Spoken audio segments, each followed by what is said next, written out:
আমরা এতবার বললাম ম্যাডাম পদত্যাগ করেন, আল্লাহ বলে কিসের পদত্যাগ? এরা যে অন্যায় অপরাধ করেছে, শুধু পদত্যাগ না, আমি আল্লাহ এদেরকে দেশ ত্যাগ করতে বাধ্য করব। ইন্না বাতশা রাব্বিকা লাশাদীদ, আল্লাহর পাকড়াও বড় কঠিন। আল্লাহ ধরে না, যেদিন ধরবে মামু বাড়ি দিল্লি গিয়ে পড়বে। আছে বড় বড় কথা বলতো, পালাবো না, হারাবো না। আছে পালিয়ে যায়নি। রান্না করা ভাত খাওয়া ভাগ্যে জটিল। 45 মিনিট সময় পাইছিল, কথা কন। কার খেলা, কার ফয়সালা?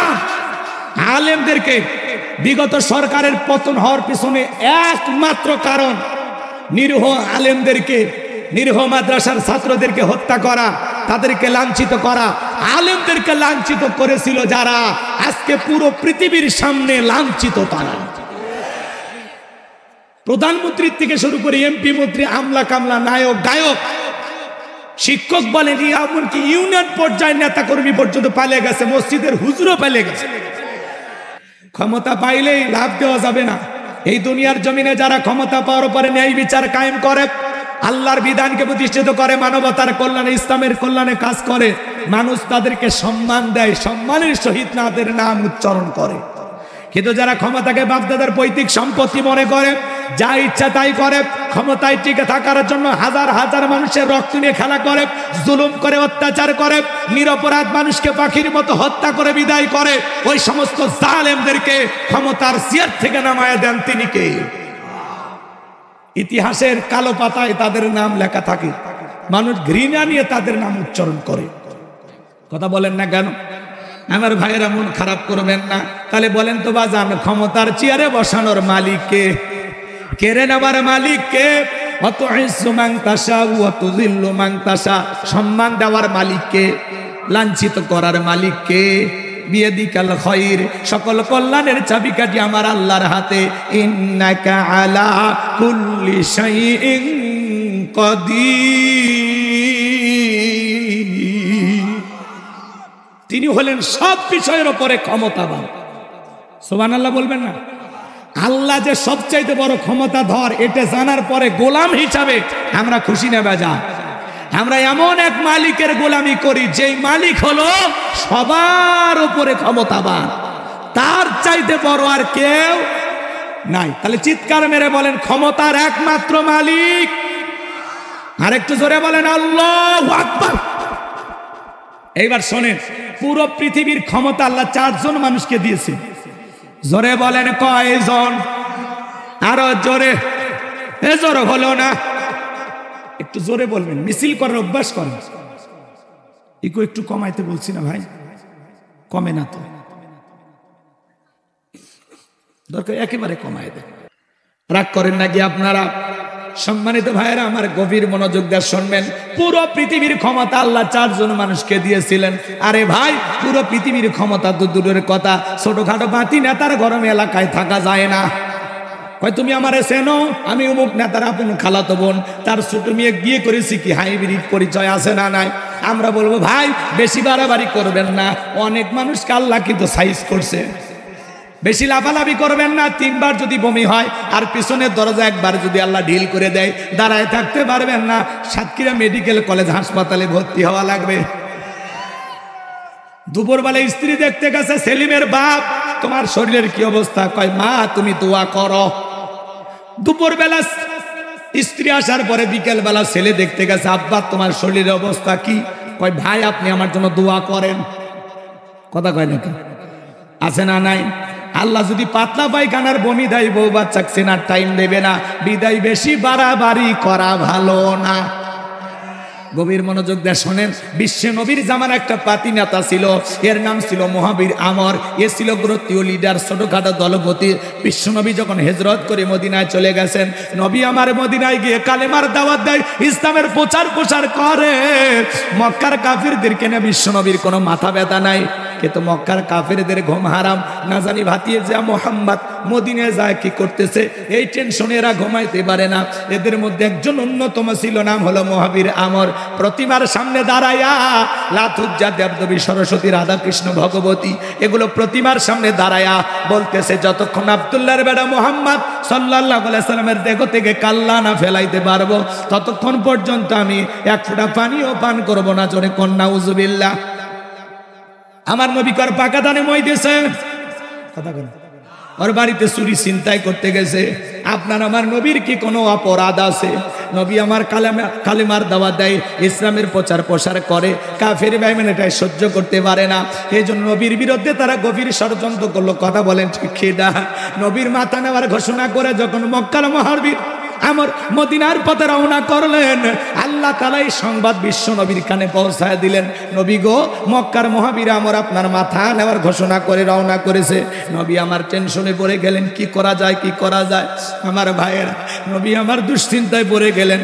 কাছেই বসে দেখেন অনেকগুলো সাহাবীরা বসে আছেন, তাদেরকে লক্ষ্য করে ডেকে বলতে, শোনো আমার সাহাবীরা, শোনো, মক্কার মহাবীর আমর আমার কাল্লা নেওয়ার ঘোষণা করে রওনা করেছে, তোমরাই বলে এখন কি করা যায়। হযরত ওসমান ডেকে বলে, নবী আপনি আল্লাহর এত বড় পয়গাম্বার, আপনি আল্লাহ তাআলার কাছে দোয়া করেন, ওই মক্কার মহাবীর আমর আপনার চেহারা দেখার আগে আল্লাহর যেন ওর জমিন থেকে বিদায় করে দেয়, ওর যেন প্যারালাইজ করে দেয়। নবী আমার হযরত ওসমানের কথা শুনে হাত তুলে দোয়া করা শুরু করে দিলেন, আল্লাহ ওই মক্কার মহাবীর আমর আমার মাথা নেওয়ার ঘোষণা করে রওনা করেছে, ও আমার কাছে পৌঁছার আগে ওর হাত পা এতটুকু শুধু বলেছেন।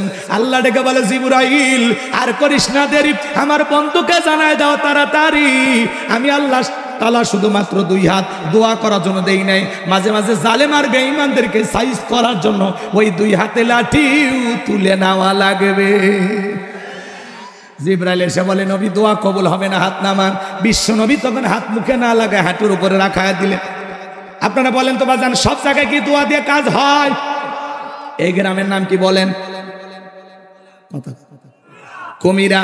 মনে করেন উদাহরণ দিতেছে, এক্সাম্পল, কথা বোঝানোর জন্য, ভুল বুঝবেন না। মনে করেন এই গ্রামে প্রতিদিন চুরি হইতেছে, গরু ছাগল চুরি হয়, টাকা পয়সা চুরি হয়, গহনা গাড়ি চুরি হয়, এমনকি সুন্দরী বউটা পর্যন্ত চুরি হয়। চোরের অত্যাচারে গ্রামে থাকা যায় না। কুমিরা বাজার থেকে একজন 10 কেজি জিলাপি নিয়ে যায়, ইমাম সাহেবের হাতে দিয়ে বলে, হুজুর একটু দোয়া করেন, চোরের হাত থেকে আল্লাহ যেন এই গ্রামবাসীকে হেফাজত করে। হুজুর এইবার জিলাপি পাইয়া চুরি বন্ধ হওয়ার জন্য আল্লাহ তাআলার কাছে হাত তুলে দোয়া করা শুরু করে দিল। রাগ করেন নাকি?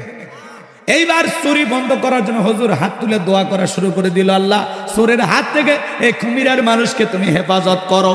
চোর জিলাপি খাওয়ার আশা হাত তুলে বলে, আমিন আমিন।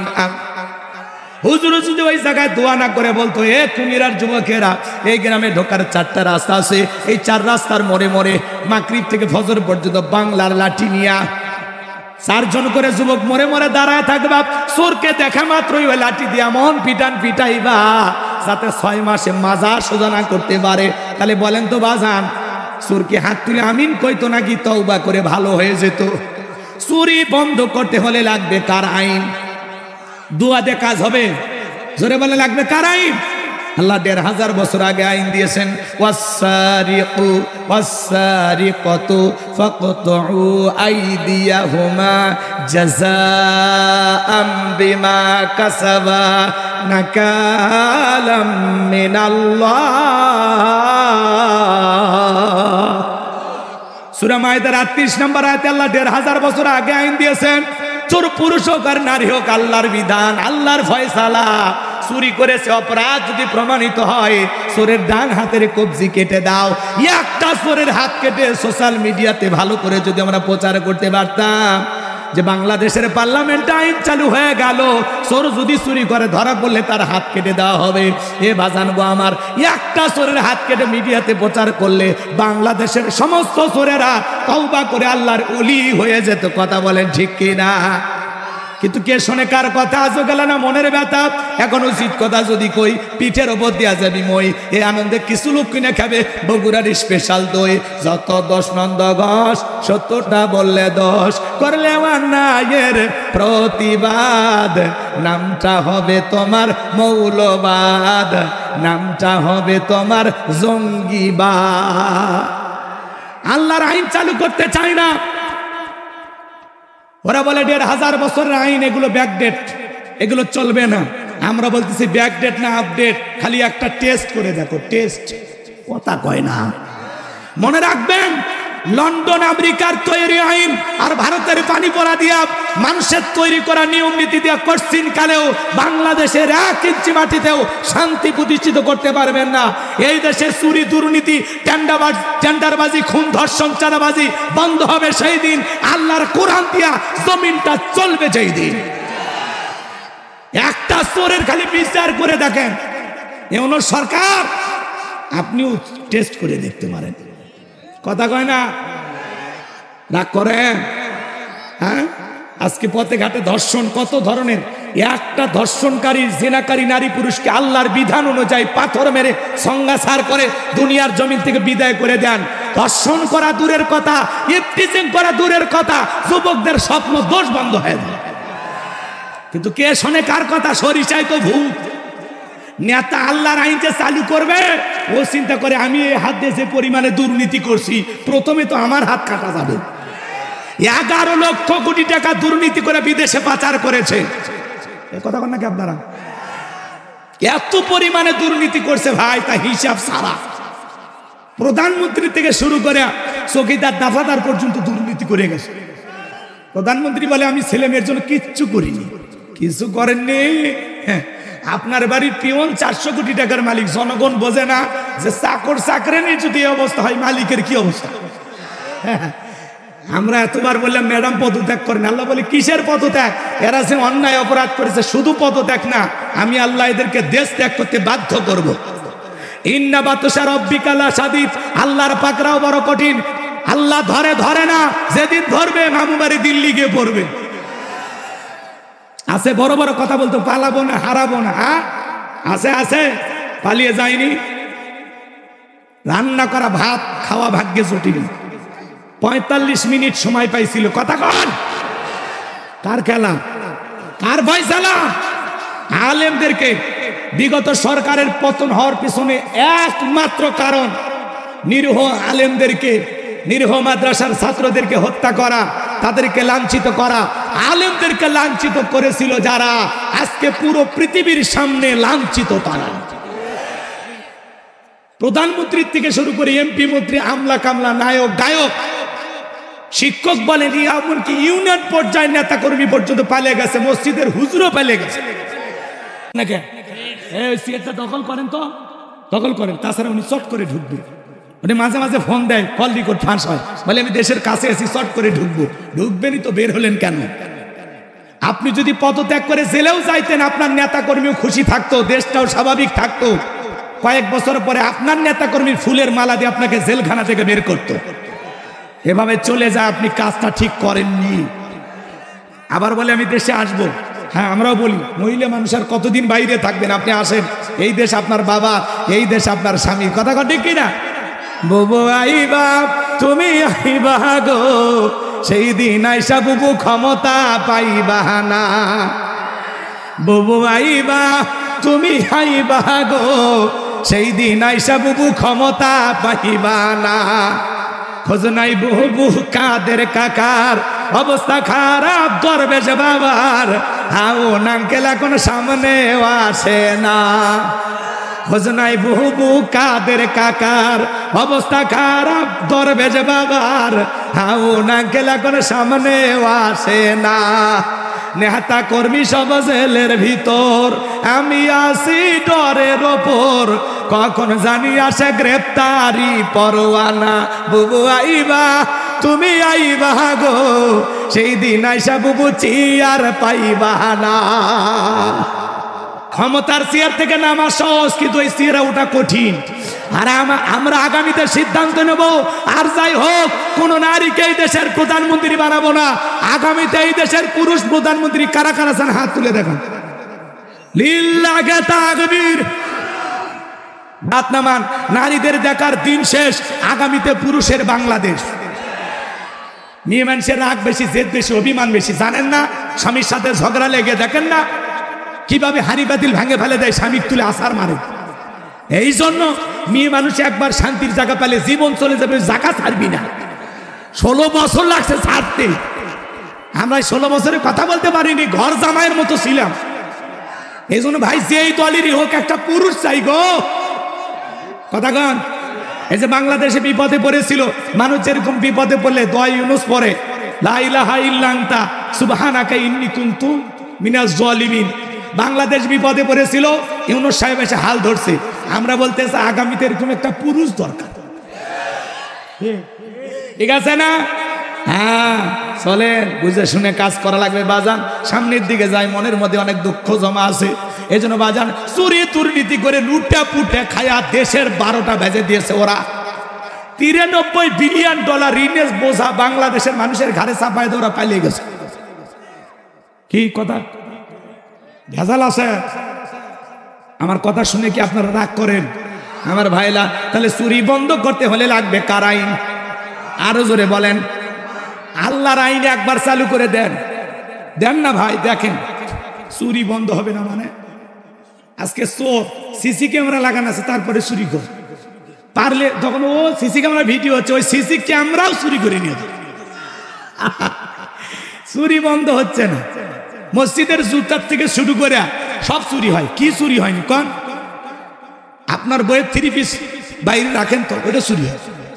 মসজিদের বাইরে আমারই 3 জোড়া জুতে চুরি হয়েছে আজ পর্যন্ত। চিন্তা করেন, আজ পর্যন্ত আমরা জুতে চুরি বন্ধ করতে পারি। আর রাষ্ট্রের এত বড় বড় খাদে খালি চুরি আর দুর্নীতি, চুরি আর দুর্নীতি। কিসের পুকুর চুরি, ওরা সাগর চুরি করে খায় ফেলে দিচ্ছে, জনগণ টেরি পায়নি। কথা গান। তাহলে এই জমিন আল্লাহর আইন চালু হওয়ার দরকার আছে না নাই? আল্লাহ এই জমিনকে কোরআন আর ইসলামের জন্য কবুল করুন, ছিল বলুন আমিন। সবকিছু দেখা শেষ, আগামীতে কোরআনের বাংলাদেশ আল্লাহ যেন কবুল করেন, জোরে বলেন আমিন। সম্মানিত ভাইয়েরা আমার, নবী আমার টেনশনে পড়ে গেলেন। জিবরাইল এসে বলে, নবী দোয়া কবুল হবে না। নবী তখন হাত মুখে না লাগায় হাতের উপরে রাখা দিলেন। আমরা অনেকে মুনাজাত করি, অনেকে দোয়া করে এরকম দড়ি পাকায়। আগেকার দাদারা এরকম পাটের দড়ি পাকাইতো, কথা কয় না, কথা কয় না। অনেকে দোয়া করে আর পেশার মাপে, আছে না? অনেকে চুপচাপ হাত এরকম ধরে থাকে, কেউ আবার হাতই তোলে না। হুজুর যখন মুনাজাত শেষ করে বলে আমিন, তখন বলে আমিন, হুজুর আজকের মুনাজাত সেই হয়েছে। এরকম চালাক আছে না না? আমার ভাইয়েরা, জিবরাইল এসে বলে, নবী দোয়া কবুল হবে না। সাহাবা ইকরামদের মধ্যে ঘোষণা করেন, আপনার সাহাবীদের মধ্যে এমন কেউ কি আছে যে মক্কার মুহাবির আমরের মোকাবেলা করবে? নবী আমার এই কথা শোনার পরে সাহাবা ইকরামকে ডেকে বলেন, ও আমার সাহাবীরা, তোমাদের মধ্যে এমন কেউ কি আছো যে মক্কার মুহাবির আমরের মোকাবেলা করবা? নবীর কোন সাহাবী দাঁড়ায় না, হযরত আলী দাঁড়িয়ে গেলেন। বলুন আল্লাহু আকবার। নবী তখন ডেকে বলে, আলী তুমি না বুঝে কেন দাঁড়াইছো? তুমি কি জানো এই মক্কার মুহাবির আমর এক বেলা খাবার খায় 21 কেজি, 3.5 মণ ওজনের তরবারি নিয়ে যুদ্ধ করে। এত বড় বীরের সামনে তুমি কেমনে যাবে? বসে পড়ো। হযরত আলী বসে বললেন। নবীজি দ্বিতীয়বার বললেন, আবার হযরত আলী দাঁড়িয়ে গেছেন। নবীজি তৃতীয়বার যখন বললেন, আবার হযরত আলী দাঁড়িয়ে গেছেন। নবী তখন 2টা হাত বাড়া বলে, আলী রে আয় আয় আমার বুকের ভিতরে আয়। এ কথা বলে বিশ্ব নবী হযরত আলীকে বুকের সঙ্গে জড়ায় নিলেন। আর দেখে বলে, আলী এত বড় বীরের সামনে যাইতে চাস? তোর জানি কি মায়া দয়া নাই? হযরত আলী বলতেছে, নবী গো, আমার ভিতরের ঈমান বলতেছে ওই আমর আপনার চেহারা দেখায় আগে ওরে আমি জমিন থেকে বিদায় করে দেব। বলুন আল্লাহু আকবার। নবী আমার ডেকে বলে, আলী রে খালি হাতে দোয়া করে লাভ হবে না। ওসমান তোমার বাড়িতে কি তরবারি আছে? হযরত ওসমান ডেকে বলে, নবী আমার বাড়িতে তরবারি আছে 27 ইঞ্চি লম্বা। নবী আমার ডেকে বলে, যাও তরবারিটা নিয়ে আসো। হযরত ওসমান রাদিয়াল্লাহু তরবারি আনে দিলেন। তরবারি নিয়ে আসার পরে হযরত আলী তরবারি পায়ে মারছে দৌড়। দৌড়াইতে দৌড়াইতে আমরের মুখোমুখি হয়ে গেছে যখন, এইবার আমর ডেকে বলে, কিরে পিচ্চি আলী তুই কেন আমার সামনে?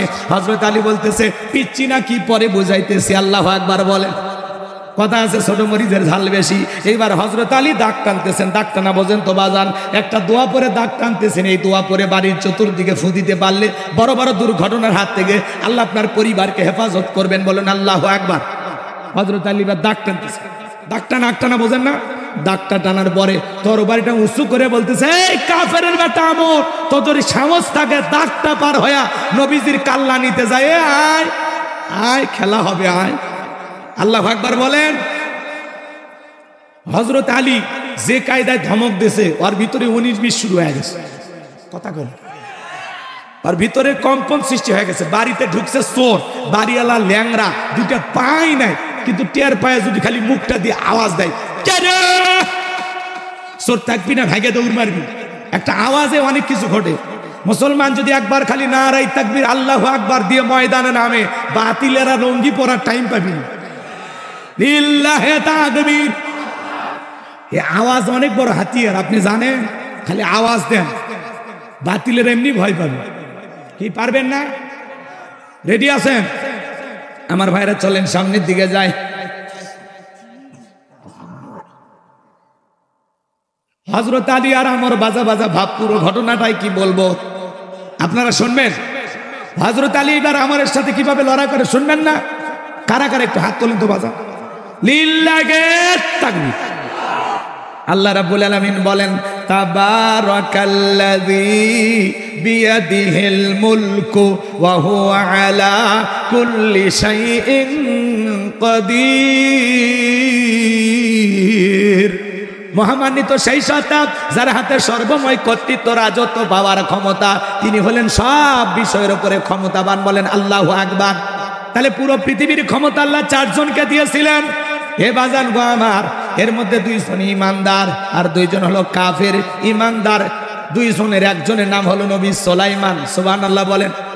নবী সুলাইমান আলাইহিস সালামকে আল্লাহ রাব্বুল আলামিন तमाम পৃথিবীর রাজত্ব পাওয়ার ক্ষমতা দিয়েছিলেন। জিন ইনসান মানব দানব সকলেই তার হুকুম মানতে বাধ্য ছিল। আল্লাহু আকবার।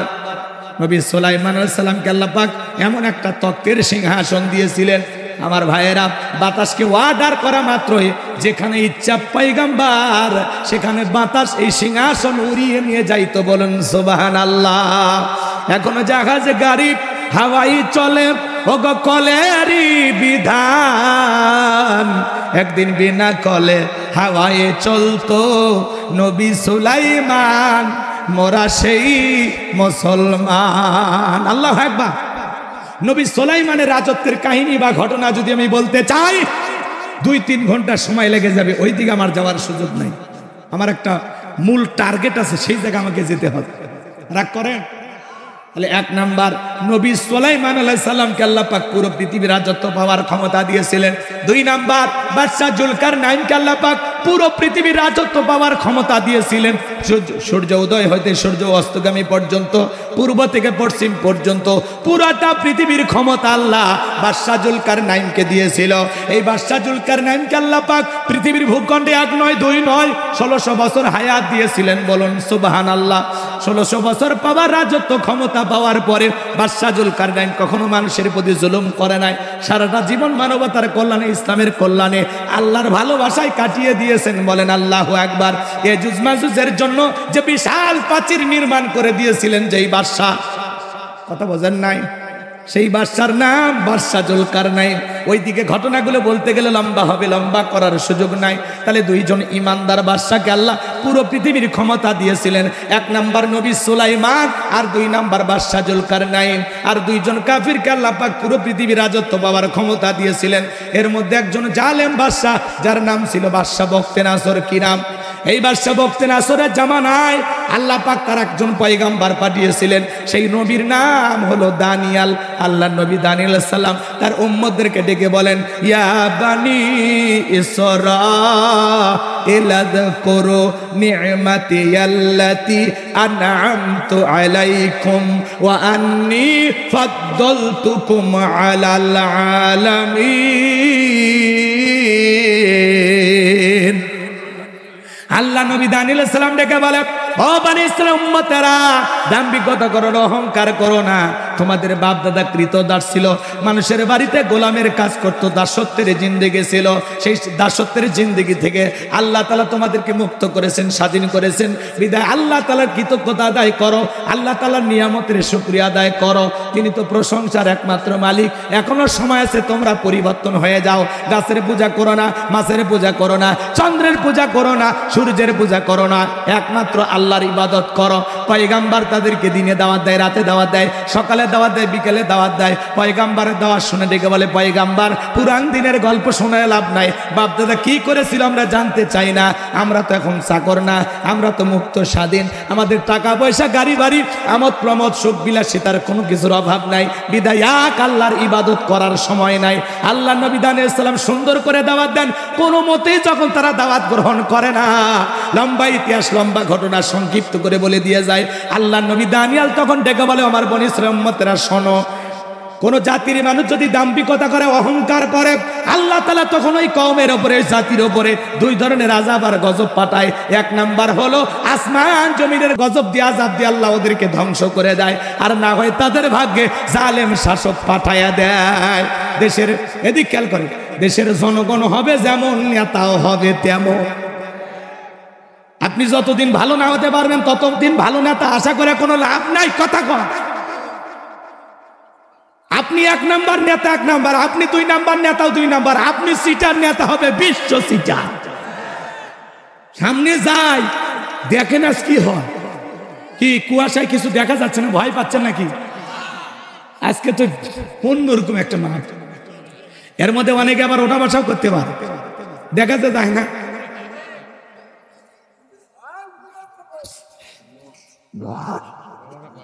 এখনো অনেক সময় আছে ভাই, এই যে নড়াচড়া করে, যুবকে বসো বসো। যারা এই কুয়াশার মধ্যে অন্ধকারে পালিয়ে যাচ্ছেন, যদি পারেন, গেটের পাশে আমার গাড়ি রাখা আছে, এই গাড়িতে আমার লেখা একটা বই আছে, শেষ বিদায়। যারা পালিয়ে যাচ্ছেন তাদের জন্য বলতেছি, আপনারা যদি পারেন এই বইটা সংগ্রহ করবেন। একজন মৃত মানুষকে নবীজির তরিকায় কিভাবে বিদায় করতে হয়। মৃত ব্যক্তিকে চুমা খাওয়া জায়েজ না, হারাম। স্বামী স্ত্রী মারা গেলে একে অপরকে গোসল করাতে পারবে কিনা? মৃত স্বামী স্ত্রীকে চুমা খাওয়া যাবে কিনা? আত্মহত্যা করে মারা গেলে তার জানাজায় যাওয়া যাবে কিনা? জান্নাত জাহান্নাম সম্পর্কে, আখিরাত সম্পর্কে, কবরের সলজব সহ বিশেষ কিছু দোয়া, 2টা গজল সহ 76 পৃষ্ঠার বইটা যদি পারেন স্মৃতি হিসাবে নিয়ে যাবেন। গাড়ির ড্রাইভারের কাছে গেলে 50 টাকা হাত দিয়ে দিয়া আপনারা নিয়ে যাবেন। বইটার নামই হলো শেষ বিদায়। নবীজির তরিকা একজন মানুষকে কিভাবে বিদায় করা যায়, পারবেন তো ইনশাল্লাহ নিতে? প্রত্যেকটা কথার দলিল দিয়ে আছে, নিয়ে যাবেন ইনশাল্লাহ। যুবকেরা তো এগুলো কিনবে না, ওরা কেনে উপন্যাস, প্রেম কেন কাদায়, যৌবনের মৌবনে অভিশাপ্ত রাত, মেলানো হবে কতদিনে তোর মরণের পরে। এগুলো আজে বাজে উপন্যাস কিনলে চরিত্র ধ্বংস হয়ে যাবে। কথা বলে ঠিক কিনা? হ্যাঁ, যারা যাচ্ছে তারা নিয়ে যাবে। মুনাজাতের পরে আপনারা পাবেন। বসেন, এখন না, আমি অন্ধকার দেখতে পাচ্ছি না। আজ কি এক কুয়াশার মাহফিল। আলহামদুলিল্লাহ, আল্লাহ পরীক্ষা নিচ্ছে যে এই কুয়াশার ভিতরে কারা থাকে আর কারা পালিয়ে যায়। কথা বলেন, মুমিনের জীবনের প্রত্যেকটা দিন পরীক্ষা। কথা বলেন। জি, আপনার ধৈর্য নিয়ে থাকবেন। 12টা 15 বাজার আগে আমি দোয়া করব না, এখনো 45 মিনিট সময়। খালি চলেন, সামনে যাই, কুপা কাত করে দিব, মারিয়া সমান হয়ে যাবে। তাকবীর দেন, লিল্লাহি তাকবীর। মানে মাঝে মাঝে সুবহানাল্লাহ, আলহামদুলিল্লাহ, আল্লাহু আকবার জোরে বলবেন, তাহলে আমি বুঝবো যে আপনারা আছেন। ঠিক আছে আমার ভাইয়েরা, চলেন সামনের দিকে যাই।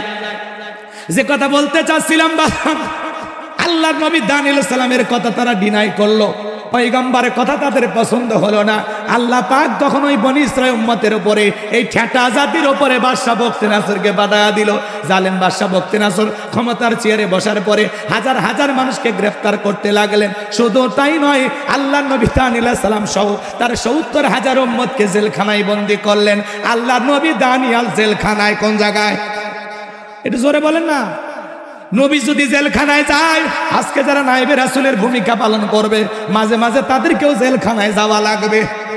পৃথিবীর সেরা নবী, সেরা পয়গম্বর, আখিরি নবী, আপনার আমার প্রিয় নবী, কলিজার টুকরা নবী, বিশ্ব নবী মুহাম্মদ রাসূলুল্লাহ সাল্লাল্লাহু আলাইহি সাল্লামকে যদি শিয়াবে আবু তালেবের ভিতরে জালেমেরা 3 বছর বন্দী করে রাখে, গাছের লতা পাতা খেয়ে জীবন ধারণ করেছিলেন, এই সেরা মানুষটা যদি জেলখানায় যায়, আজকে যারা কোরআন সুন্নাহর হক কথা বলবে, সঠিক দাওয়াত দেবে, মাঝে মাঝে জালেমেরা জুলুম করে তাদেরকেও জেলখানায় বন্দী করবে। কোরআনের পাকে আল্লামা সাঈদী হুজুর মিষ্টি কথা বলতো, কি সুন্দর দাওয়াত দিত। ময়না পাখির আওয়াজ শুনে লক্ষ লক্ষ মানুষ যাইতো। ওরা বুঝতে পেরেছে তাদের মিষ্টি কথা শুনে মানুষ যদি একবার পরিবর্তন হয়ে যায়, আমাদের বোতল খাওয়া হবে না, দুর্নীতি করা হবে না। এই জন্য ইসলাম প্রতিষ্ঠিত হলে আমাদের ক্ষমতার চেয়ারে বসার স্বপ্ন টিকে থাকবে না। এই জন্য পরিকল্পিতভাবে ময়না পাখিকে খাঁচায় বন্দি করে রেখেছিল, আর ভারতের ইশারায় আল্লামা সাঈদীকে বিদায় করে দিয়েছে। আল্লামা সাঈদী কেমন মানুষ ছিলেন, 50টা বছর দাওয়াত দিয়েছেন। তিনি যাওয়ার বেলা আসলেন আর আমাদেরকে কাঁদিয়ে গেলেন। আল্লামা সাঈদী হুজুর আমিরে জামাত তার স্মৃতিচারণ করতে গিয়ে তিনি বলেছেন যে আল্লামা সাঈদী হুজুরের সাথে বারবার যখন দেখা হইতো আমাকে বুকে জড়ায় ধরতেন আর বলতেন, ডক্টর শফিকুর রহমান ভাই, আমার জীবনের 2টা আশা, আমি যদি জীবনে কোনোদিন জেলখানা থেকে আল্লাহ মুক্ত করে আমি যেন আরেকটা বার আমার বাংলাদেশের মুসলমান ভাইদের সামনে কোরআনের একটি আয়াতের তাফসীর করে শোনাইতে পারি। এটা আমার জীবনের শেষ চাওয়া, আমি যেন একবার আমার দেশের মুসলমান ভাইদেরকে কোরআনের একটি আয়াতের আলোচনা শোনাইতে পারি। আল্লাহু আকবার বলেন। আর বলেন আমার 2 নাম্বার স্বপ্ন, আল্লাহ যদি আমাকে জেলখানা থেকে বের করে দেয়, আমি আল্লাহর ঘরে খানাই কাবাইকে সিজদায় লুটিয়ে পড়ে আল্লাহর শুকরিয়া আদায় করব। কিন্তু আল্লাহর প্রিয় গোলামদের আশা আল্লাহ সব পূরণ করে না, কিছু কিছু আশা আল্লাহ রিজার্ভে রেখে দেয়। আল্লাহ যেন চাইতে উত্তম পুরস্কার কোরআনের পাকে আল্লামা সাঈদী হুজুরকে আল্লাহ দান করেন। জোরে বলেন আমি। আল্লাহ যেন তার গোলামকে জান্নাতের উচ্চ মাকাম দান করেন, তার কবরটা জান্নাতের বাগান বানায় দেন। সিলে বলেন আমিন। আমার ভাইয়েরা, এই জন্য নাইবে রাসূলের ভূমিকা যারা পালন করবে মাঝে মাঝে তাদেরকেও জেলখানায় বন্দি করবে। মুফতি আমির হামজা ভাই তাকে জেলখানায় বন্দি করেছিল, সম্মান কমেছে না বেড়েছে? শাইখুল হাদিস ইবনে শাইখুল হাদিস আল্লামা মামুনুল হক তাকে ওরা জেলখানায় বন্দি করেছিল, সম্মান কমেছে না বেড়েছে? ডক্টর মিজানুর রহমান আজারি ভাই ওরা জুলুম করে দেশের বাইরে পাঠিয়ে দিয়েছিল, এতে তার জনপ্রিয়তা কমেছে না বেড়েছে? হেরে যাবে ওদের হিংসা, জিতে যাবে আমাদের ভালোবাসা। কোন ষড়যন্ত্র করে এদেশের শ্রেষ্ঠ সন্তান আলেমদেরকে কখনো এদেশের মানুষের মন থেকে মুছে ফেলা যাবে না। এদেশের মানুষ আলেমদেরকে কলিজা দিয়ে মহব্বত করে, কথা বলেন ঠিক কিনা? সামনের দিকে যায় আমার ভাইয়েরা। আল্লাহ নবী দানিয়েল সালাম উম্মতদেরকে ডেকে বলে, কি ব্যাপার, কই গেল তোমাদের সুন্দর দিন, কই গেল আরামায়ের সুখের গল্প? ডেকে বলে, পয়গাম্বার আপনার কথা যে দিবালোকের মতো সত্য হবে, এত তাড়াতাড়ি ভুলে যাবে আমরা বুঝতে পারি নাই। পয়গাম্বার গো, আমরা ভুল করেছি, অন্যায় অপরাধ করেছি। এখন থেকে আর গাছের পূজা, মাছের পূজা, চন্দ্রের পূজা, সূর্যের পূজা করব না। এখন থেকে একমাত্র আল্লাহর ইবাদত করব। আপনি যা বলবেন আমরা তাই শুনবো। আল্লাহ নবী দানিয়েল ডেকে বলে, শোনো, সত্যি যদি তোমরা তওবা করে ফিরে আসতে চাও তাহলে আজকে রাত 12টার পরে আমি যখন আল্লাহ বলে ডাক দেব, আমার সঙ্গে তোমরা সবাই ঘুম থেকে জাগ্রত হয়ে আল্লাহ বলে ডাক দিবা। আল্লাহু আকবার। শুনে যান আমার ভাইয়েরা, আল্লাহ বলে ডাক দিবা। মনে রাখবা, একমাত্র আল্লাহ পারে জালেমের জেলখানা থেকে মুক্ত করার ব্যবস্থা করে দিতে। রাত 12টার পরে আল্লাহর নবী দানিয়েল আলাইহিস সালাম চিৎকার মারলেন, আল্লাহু আকবার। একটু সবাই জোরে ডাক দেন আল্লাহ, একটু ভালোবেসে ডাক দেন আল্লাহ। পয়গাম্বার যখন আল্লাহ আল্লাহ বলে ডাক দিয়েছে, পয়গাম্বারের 70,000 উম্মত ঘুম থেকে জাগ্রত হয়ে তারাও চিৎকার মেরে আল্লাহু আকবার বলে ডাক দিয়েছেন। এইবার পয়গাম্বার তাদেরকে নিয়ে কাকুতি মিনতি সহকারে সিজদায় লুটিয়ে পড়ে আল্লাহ তাআলার কাছে দোয়া করতে লাগলেন, আল্লাহ আমার উম্মতেরা ভুল করেছে, তারা নিজেদের ভুল বুঝতে পেরেছে, এখন থেকে তারা আর অন্যায় অপকর্ম করবে না, শিরিক বিদাত করবে না, একমাত্র আপনার ইবাদত করবে। আল্লাহ গো, আপনি আমার উম্মতদেরকে মাফ করে দেন, একমাত্র আপনিই পারেন জালেমের জেলখানা থেকে মুক্ত করার ব্যবস্থা করে দিতে। নবী যখন চোখের পানি ছেড়ে দিয়ে দোয়া করে, আল্লাহ ডেকে বলে, পয়গাম্বার আর কান্না করতে হবে না, আমি আল্লাহ ওয়াসিরাই বাদশা বখতে নাসরের জেলখানা থেকে তোমাদেরকে মুক্ত করার ব্যবস্থা করে দেব ইনশাআল্লাহ। আল্লাহু আকবার বলে। আমার আল্লাহ বলেন, অবশ্যই আমি আল্লাহ তোমাদেরকে মুক্ত করার ব্যবস্থা করে দেব। আমার ভাইয়েরা, ওই রাত্রিতে আল্লাহ রাব্বুল আলামিন জালেম বাদশা বখতে নাসরকে এমন একটা মারাত্মক স্বপ্ন দেখায় দিয়েছেন। স্বপ্ন দেখে বাদশা বখতে নাসর ঘুম থেকে চিৎকার মেরে উঠছেন। আশেপাশের নিরাপত্তা কর্মীরা দৌড়ে আসলেন, চিৎকার মেরে ডেকে বলেন, এদিকে খেয়াল কর, চিৎকার মেরে ডেকে বলেন, নেতা এত জোরে চিৎকার মারলেন, ব্যাপারটা কি? বলে, আমার চেহারার দিকে তাকায় দেখো আমি কি কারণে চিৎকার মারছি, তোমরা কি বুঝতে পারো নাই? কয়, না বুঝতে পারি নাই। বলে, আমি একটা মারাত্মক ভয়ঙ্কর স্বপ্ন দেখেছি। এই স্বপ্নের কি সমস্যা? কোষে কষ্ট হচ্ছে? কাপাকাপি করেন, বসো বসো। রাগ করেন আপনারা, রাগ করেন ভাই, দোয়া করবো নাকি? বলেন, অসুস্থ যদি হয়ে যাইতেন, অসুস্থ হইতে পারেন না, তাহলে দোয়া করে বাড়ির যাই। আগ্রহ আছে, লিল্লাহে তাকবীর। শোনেন শোনেন, সামনের দিকে গেলে মজা পাবেন। হ্যাঁ, এদিকে খেয়াল করে শোনেন বাজান গো আমার। এইবার বাদশা বক্তের আসরে ডেকে বলে, আমি একটা ভয়ঙ্কর স্বপ্ন দেখেছি। এই দেশের যত স্বপ্নের তাবির কারো কাছে স্বপ্নের ব্যাখ্যা বলতে পারে, সবাইকে আমার দরবারে নিয়ে আসো, আমি স্বপ্নের কথা বলবো আর তাদেরকে স্বপ্নের ব্যাখ্যা বলতে হবে। এইবার পরের দিন সকালবেলা হাজার হাজার লোক বাদশার দরবারে হাজির হয়ে গেল। জালেম বাদশা বক্তের আসরে যখন স্বপ্নের কথা বলতে যাবে, গতকাল রাত্রে কি যেন স্বপ্ন দেখলাম, আর বলতে পারে না। সমস্ত স্বপ্নের কথা ভুলিয়ে দিলেন তিনি কে? বাদশার মাথার মেমোরিতে থাকা সমস্ত স্বপ্নের কথা নিয়ে যায় আল্লাহ তাআলা নবী দানিয়েল আলাইহিস সালামের মাথার মেমোরিতে সেভ করে দিলেন। বলেন সুবহানাল্লাহ। হে যুবক, একটা যুবক শোনো, তোমাদের মোবাইল আছে, একটা মোবাইলে যা আছে তোমার বন্ধুর মোবাইলে সেটা পার করা যাবে কিনা শেয়ারের মাধ্যমে? মানুষের মাথায় যদি এই বুদ্ধি থাকে, আমার আল্লাহর জ্ঞান আছে না? আছে না? হ্যাঁ, বাদশার মাথার মেমোরিতে থাকা সমস্ত স্বপ্নের কথা আল্লাহ তাআলা তার পয়গাম্বরের মাথার মধ্যে ঢুকিয়ে দিলেন। বলেন সুবহানাল্লাহ। এইবার বাদশা যখন স্বপ্নের কথা বলতে যায়, গতকাল রাত্রে কি যেন দেখলাম আর বলতে পারে, তাহলে স্বপ্নের কথা ভুলিয়ে দিলেন। এই ক্ষমতা কার? জোরে বলেন। এইবার বাদশা মুহূর্তের মধ্যে ডায়লগ পরিবর্তন করলেন, ডেকে বলে, শোনো, গতকাল রাত্রে স্বপ্নে কি দেখেছি, স্বপ্নের কথাও বলতে হবে, স্বপ্নের ব্যাখ্যা, দুইটাই তোমাদেরকে বলতে হবে। জনগণ ডেকে বলে, বাদশা এ তো পাগলামি কথা, স্বপ্ন দেখেছেন আপনি, আমরা কিভাবে বলবো? বাদশা কি স্বপ্ন দেখেছে ওই দেশের জনগণ কি জানেন? কথা বলেন। আপনারা স্বামী স্ত্রী এক খাটে ঘুমান না আলাদা? বলেন, হুজুর গরিব হতে পারি কিন্তু বউ কলক নিয়ে ঘুমায়। ধনী যারা, টাকাওয়ালা যারা, এদের স্বামী স্ত্রীর সম্পর্ক ভালো না। বেশি টাকার অহংকারে স্বামী স্ত্রীর সম্পর্ক দাও কুড়েলের মতো। এ কথা কন নাকি আপনারা? স্বামী এক রুমে ঘুমায়, বউ আলাদা রুমে ঘুমায়। আর গরিব আলু ভর্তা দিয়ে ভাত খায়, রিক্সা চালায়, ভ্যান চালায়, মাঠে কাজ করে, ঘুমানোর আগে বউ কলক নিয়ে ঘুমায়। হাসির কিছু না। বলে, হুজুর গরিব হতে পারি কিন্তু ভালোবাসার অভাব নেই। বিশ্বনবীর ঘরের ভিতরে দামি আসবাবপত্র ছিল না, কিন্তু আম্মাজান আয়েশা বলেন, রাসূল আমাদেরকে এত ভালোবাসতেন, আমরা সব কিছু ভুলে যাইতাম। বলেন সুবহানাল্লাহ।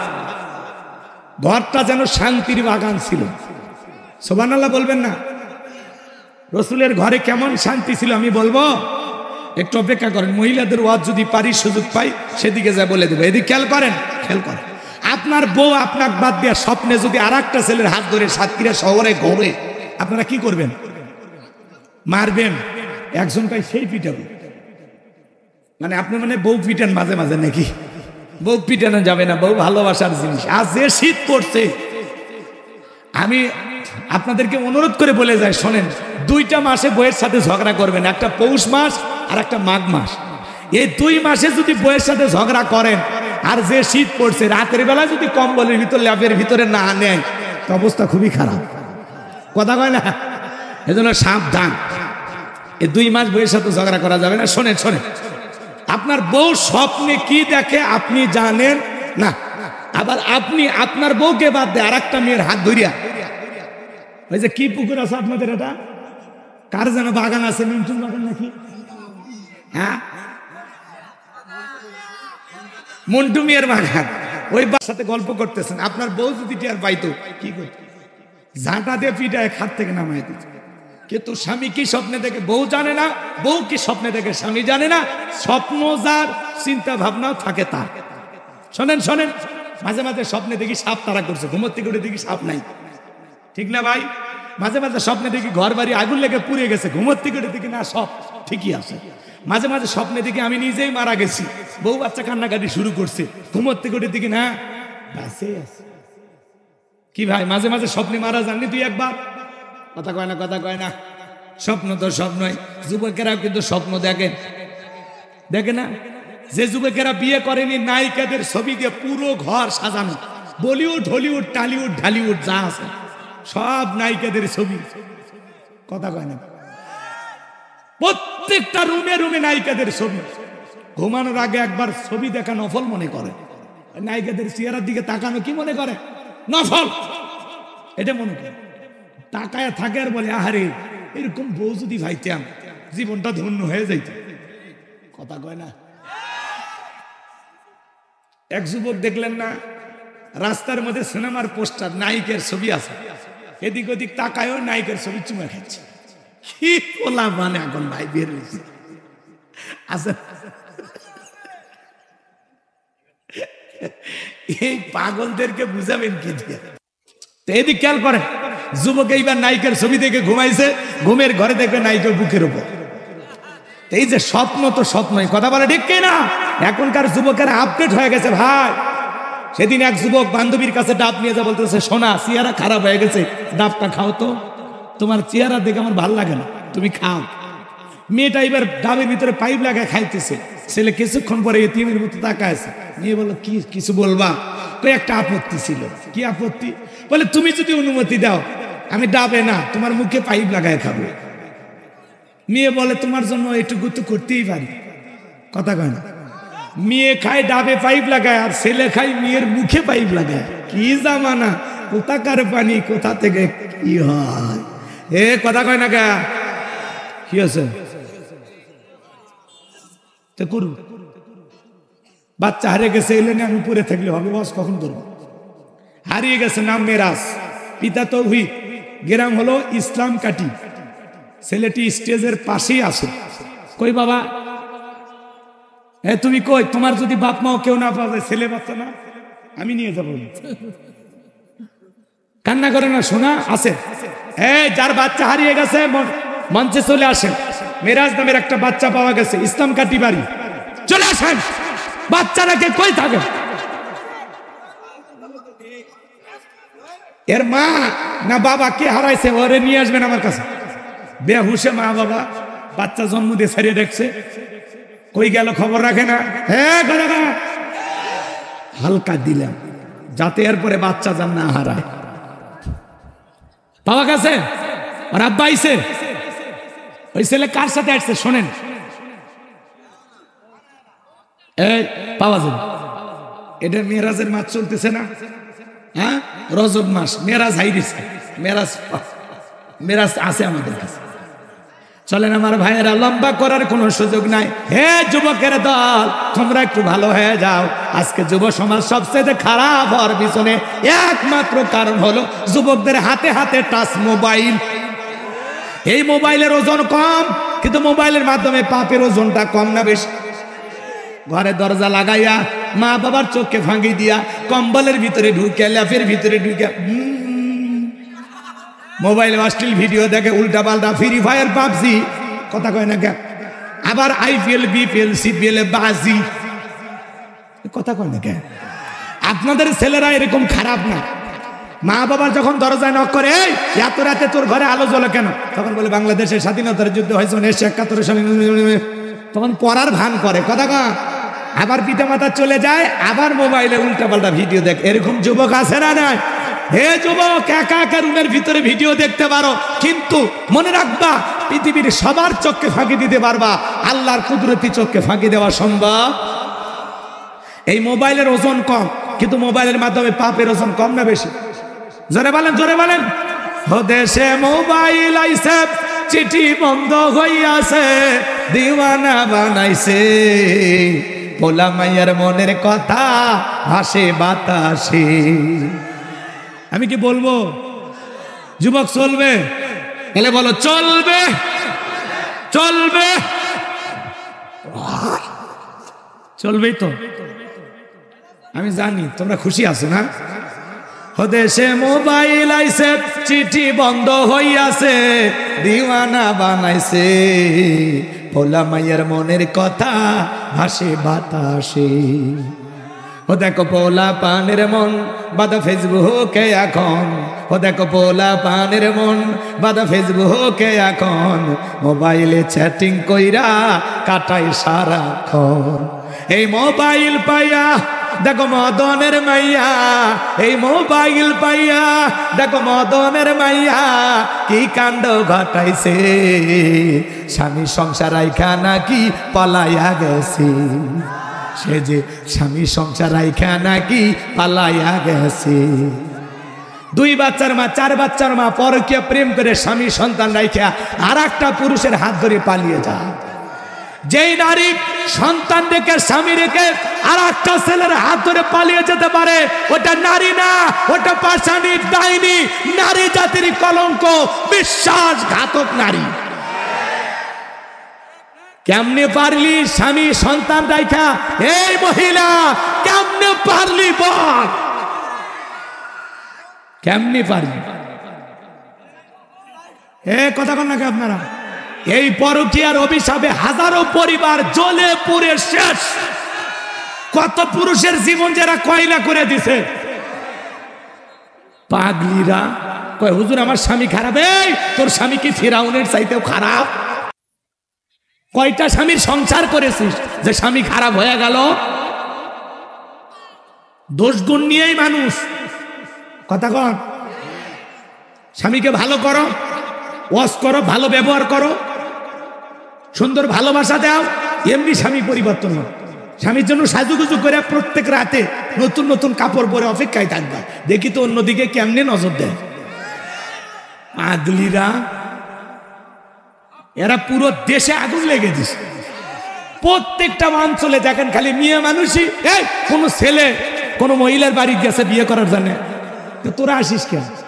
এই মহিলারা কথা কম, তোরা কেমনে আসিস? এই নারী তোরা কেমনে আর একটা ছেলের বাড়িতে এসে বলিস অমুককে আমি বিবাহ করব? তোমার বাড়ি কই? কই জামালপুর। তুমি সাতক্ষীরা কেন মা? বলে আপনাদের এলাকার বল্টু। কি করছে? বলে মোবাইলে একাধিকবার আমাদের কথা হয়েছে, ওর সাথে আমার প্রেম, আমরা স্বামী স্ত্রীর মতো হোটেলে। আর কি করছে আমি বলবো না। ওই যে কয়েক জোড়া ছেলেটে ধরা পড়ছে, দেখলা না কি করছে? বিয়ে পড়ায় দিছে। কথা কা, হ্যাঁ এরকমই সিস্টেম চালু করা লাগবে। ধৈরাই বিয়ে। কথা কম, টাইম পাস করবা, বিয়ে করবা না, আগে বিয়ে কর। কথা কম, রাগ কইরেন না, আমার কথায় বিরক্ত হয় না। আমি একটু খাস বাংলা কথা বলি, এটা ওয়াজ না, এটা ওয়াশ। কথা কম, সব হুজুর যদি সব ওয়াজ করে এলে ওয়াজ কে করবি? রাগ করতেছেন নাকি আপনারা? এই জন্য মা বোনদেরকে বলবো, মা খবরদার, মা স্বামীর সংসার ফেলাইয়া আর একটা পুরুষের হাত ধইল না। কথা কয় না কে? বলতেছে মা তুমি এখানে কেন? বলে আমি এই ছেলেকে বিবাহ করি। তো তোমার আগের স্বামী কয় ডিভোর্স দিছে, বাচ্চা কয় 2-3টা আছে, মার কাছে রেখে। এখন তোমার কি দাবি? বলে এই ছেলে বিয়ে না করলে আমি আগে রশি নিয়ে আসছি, মরে যাবো। আর সেদিন এক মহিলা রশি নিয়ে আসছে, এই রশি দিয়ে গলার দড়ি দিয়ে মারা যাবে। আরে কি জামান! ও মা, কেমনে তুমি এই কথাগুলো বলতে পারো যে এই ছেলে আমাকে ভালোবাসে, তার বাচ্চা আমার পেটে? এই কথা বলার আগে তোর লজ্জা করলো না? কেমনে পারলি মা বিয়ের আগে একটা ছেলের সাথে নিজের জীবনের সবটুকু দিয়ে সম্পর্কটা করতে? নিজেকে এত সস্তা বানায় না মা, তোমার অনেক দাম, অনেক সম্মান। মা নিজের ভিতরে কভারটা ঠিক রাখো, পর্দাটা ঠিক রাখো। কথা কন না কে? নারীর সম্মান মর্যাদা থাকবে তখনই পর্দা মানিয়ে চলবে। যখনই নারী পর্দা থেকে নিজেকে মানুষের সামনে ওপেন করেছে, তখন থেকে নারীর দাম কমে গেছে। এজন্য মা পর্দায় থাকো মা। আল্লাহর এই বিধানকে বিধানগুলি দেখায় না। আল্লাহ তোমাদের জন্য পর্দা ফরজ করে দিয়েছেন। অকরনা ফি বুয়ুতিকুন্না ওয়ালা তাবাররাজনা তাবাররুজাল জাহিলিয়াতিল উলা। নারীরা তোমরা ঘরের ভিতরে অবস্থান করো, খবরদার জাহিলিয়াতের যুগের মেয়েদের মতো নোংরা অশ্লীল পোশাক পরে নিজের দেহকে প্রদর্শন করো না। আল্লাহ আকবার বলেন। নারীদের অনেক দাম, অনেক মর্যাদা, অনেক সম্মান। কথা বলেন ঠিক কিনা? ইসলামের প্রথম শহীদ হয়েছিল একজন নারী, নাম কি? কথা বলেন। তাহলে তারাই ইসলামের জন্য জীবন দিয়ে শহীদ হয়ে যায়, আর এরা প্রেম করে শহীদ হচ্ছে। পরকিয়া করে শহীদ হচ্ছে। কথা কয় মা বোনদের বলে যাই, মা শোনো, হযরতে সুমাইয়া তার ছেলের নাম হলো আম্মার, দুইজন কালেমা পড়ে মুসলমান হয়েছে। আবু জেলের সাথে সাক্ষাৎ হয়ে গেল। আবু জেল ডেকে বলে, আম্মার তুমি নাকি মুসলমান হয়েছ, সুমাইয়া তুমিও নাকি মুসলমান হয়েছ? তারা তখন ডেকে বলে, হ্যাঁ, মিথ্যা কথা বলবো না, আমরা বিশ্ব নবীর কাছে কালেমা পড়ে মুসলমান হয়েছি। আবু জেল ডেকে বলে, তোমরা কি জানো এর কত বড় ভয়ঙ্কর শাস্তি হতে পারে? সুমাইয়া ডেকে বলে, আবু জেল ভয় দেখায় কোনো লাভ নাই, আমরা ইসলামের জন্য জীবন দিতে রাজি আছি, বলেন আল্লাহু আকবার। এইবার আবু জেহেল তাদের মা ছেলে দুইজনকে ধরলেন, দুইটা খুঁটির সাথে বাঁধলেন। আম্মারের কাছে যা বলে, আম্মার রে, এখনো যদি তোর চোখের সামনে তোর মার কাপড়টা ধরে টান দিয়ে ল্যাংটা বানায় দেই, বলতো কালেমা সারবি কিনা, কেমন হবে? আম্মা চুপচাপ আছে, কোনো কথা বলে না। সুমাইয়া ডেকে বলে, আমার সন্তান, খবরদার খবরদার, বেঈমানদের কথা ঈমান সারবি না। এইবার আবু জেল চলে আসলো, এক টানে হযরতে সুমাইয়ার দেহ থেকে কাপড় খুলে সবার সামনে উলঙ্গ করলেন। আম্মার দেখতে চাই না, মাথাটা নত হয়ে আছে। আবু জেল ডেকে বলে, এই যুবকেরা, আম্মারের মাথাটা উঁচু করো। কাফেররা আম্মারের মাথাটা ধরে উঁচু করে, আম্মার চক্ষু বন্ধ করে আসে। হযরতে সুমাইয়া ডেকে বলে, ও আমার সন্তান, বেঈমানদের কথা ঈমান ছাড়বা না। এইবার আবু জেল বর্ষা দিয়া সুমাইয়ার লজ্জাস্থানে আঘাত করেছে, রক্ত দিয়ে রাজপথ মেখে গেল। আমার ভাইয়েরা, হযরতে সুমাইয়া শাহাদাত বরণ করবেন। ছেলেকে ডেকে বলে, আম্মা আমি কিছুক্ষণ পরে শাহাদাতের পেয়ালা পান করব, আমি আমার নাকে জান্নাতের গন্ধ পাইতেছি। হে আমার ছেলে, আমি চলে যাচ্ছি, কিন্তু খবরদার বেঈমানদের কথায় কখনো ঈমান ছাড়বা। হযরতে সুমাইয়া শাহাদাত বরণ করলেন, তবুও আবু জেহেলের কাছে মাথা নত করলো না, ইসলাম ত্যাগ করলো না। ও মা, ইসলামের প্রথম শহীদ নারী হলো সুমাইয়া। কালেমা পড়ার কারণে, ইসলাম মানার কারণে আবু জেহেল তাকে বর্ষা দিয়ে আঘাত করে দুনিয়ার জমিন থেকে বিদায় করে দিয়েছেন। মা, সেই ঐতিহ্য ইতিহাস তোমরা কেমনে ভুলে গেলা? মা, তারা কালেমার কারণে জীবন দিয়েছিল, আজকে তোমরা নষ্ট প্রেম ভালোবাসা পরকীয়ার কারণে জীবনটা দিচ্ছ। মা, তোমাদের সম্মান তো এত নিচুতে না, তোমাদের সম্মান হলো পুরুষের চাইতে উঁচুতে। ইসলাম তোমার মর্যাদা দিয়েছে। মা, বিশ্বনবী যে আইয়ামে জাহিলিয়াতের যুগে আগমন করেছিলেন, যেই যুগে আপন পিতা তার মেয়েকে গর্ত করে পুঁতে রাখত, মা, সেখান থেকে আল্লাহ রাসূল নারীদেরকে গর্ত থেকে তুলে মেয়ের মর্যাদা দিলেন, স্ত্রীর মর্যাদা দিলেন, মায়ের মর্যাদা দিলেন। আল্লাহ তাআলা নারীদের নামে একটি সূরা নাজিল করেছেন, বলুন আল্লাহু আকবার। এই জন্য মা, নিজেকে সস্তা বানায় না। মা, এখনো সময় আছে। মা, পর্দায় থাকো, অবৈধ প্রেম ভালোবাসায় জড়ানো যাবে না। যুবক যারা আছো, তোমরাও পরিবর্তন হয়ে যাও। এক হাতে তালি বাজে না, দোষ কিন্তু তোমাদেরও আছে। কেমনে পারো? একটা নারীর স্বামী আছে, সন্তান আছে, সেই নারীর দিকে নজর দিতে তুমি কেমনে পারো রে যুবক? তোমার বোনের সাথে যদি এমনটা কেউ করে, মাইনে নেবা। তোমার মায়ের সাথে যদি কেউ পরকিয়া করে, তোমার খালা ফুপুর সাথে যদি কেউ করে, অবশ্যই তুমি মানতে পারবা না। ওই নারীও কারো না কারো মা, কারো না কারো মেয়ে, কারো না কারো স্ত্রী, কারো না কারো খালা ফুপু। বিদায় পায়ে হাত অনুরোধ করি যুবক, বিয়ের আগে কোনো অবৈধ প্রেম ভালোবাসা করা যাবে না। কোনো বিবাহিত নারীর সাথে পরকীয়ার মতো জঘন্য সম্পর্কে জড়ানো যাবে না। আল্লাহ যেন যুব সমাজকে হেদায়েত দান করে। এটা শুনলে বলেন আমি রাগ করেন মনে হয়। বাজান গো আমার, চলেন, আমি সামনের দিকে যাচ্ছিলাম, কি কথা বলছিলাম ভুলে গেছেন। বাদশা ডেকে বলে, স্বপ্নে আমি কে দেখেছি, স্বপ্নের কথাও তোমাদেরকে বলতে হবে, স্বপ্নের ব্যাখ্যাও তোমাদেরকে বলতে হবে। জনগণ ডেকে বলে, বাদশা এটা আমাদের পক্ষে বলা সম্ভব নয়। বাদশা ডেকে বলে, কেন, তোমরা নাকি গায়েব জানো? বলেন তো বাজান, দুনিয়ার মানুষ কি কোনো গায়েব জানে?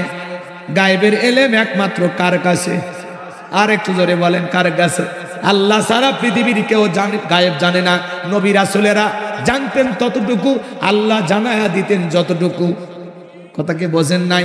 পৃথিবীর নবী রাসূলেরা গায়েব জানতেন ততটুকু, আল্লাহ যতটুকু জানার অধিকার তাদেরকে দিয়েছেন। রাগ করেন নাকি আমার ভাইয়েরা? এজন্য পৃথিবীর কোনো মানুষ গায়েব জানে? কিছু কিছু ভণ্ড পীরের আবির্ভাব ঘটে, ওরা বলে আমরা গায়েব জানি। যে বলবে গায়েব জানি, ওরে অন্ধকার রুমে নিয়ে যা তারে পিটাবেন আর বলবেন গায়েবই মার দিলাম, কারো কাছে বলবি না, বললে ধ্বংস হয়ে যাবে। কথা কর নাকি আপনারা? ভণ্ড পীর দেখেন না, তালা বাবা, সালা বাবা, গাংসা বাবা, লাউ বাবা, কদু বাবা, এদের কাছে যাওয়া যাবে না। যারা ডুগি তবলা বাজায় বলে পানির ভিতর জ্বললে বাতি ঝড় বাতাসেও নেবে না, লেগদা বাবার মুরিদ হইলে নামাজ রোজা লাগে না। যে পীর সাহেব বলবে নামাজ রোজা লাগে না, ওইটা পীর না, টাটকা শয়তান। পীর ছিল শাহজালাল খানকাই পিরাজপদে বীর, নারাই তাকবীর হুঙ্কার দিয়েছে, গৌর গোবিন্দ পালাইতে বাধ্য হয়েছে। তারাও ছিল পীর। আর এখন পীর হয়েছে বাপরে বাপ, গরু ছাগল নেওয়ার জন্য। আর আপনারা তো কম খারাপ না, মাইক টাইক নিয়ে ট্রাক ভাড়া করিয়া গান গায় আর যায়, কই আমি ডুব দিয়াছি প্রেম দহরিয়া বাবার সন্ধানে। আল্লাহরও নাম নাই, নবীরও নাম নাই, কুতাকুতি জিকির আছে না নাই? ভণ্ডামি, সব ভণ্ডামি। ভালো হয়ে যায়। শাহজালালের নামে গান শুনলে মাথা গরম হয়। গান ছিল না, ছুটে আয় শাহজালালের নিরিবিক সৈনিকেরা, খতম কর গোবিন্দেরই সেলা চামুন্ডা গোলা। ছুটে আয় শাহজালালের নিরিবিক সৈনিকেরা, খতম কর গোবিন্দেরই সেলা চামুন্ডা গোলা। ওলিদের পাকভূমিতে বিপ্লবেরই মশাল জ্বালা।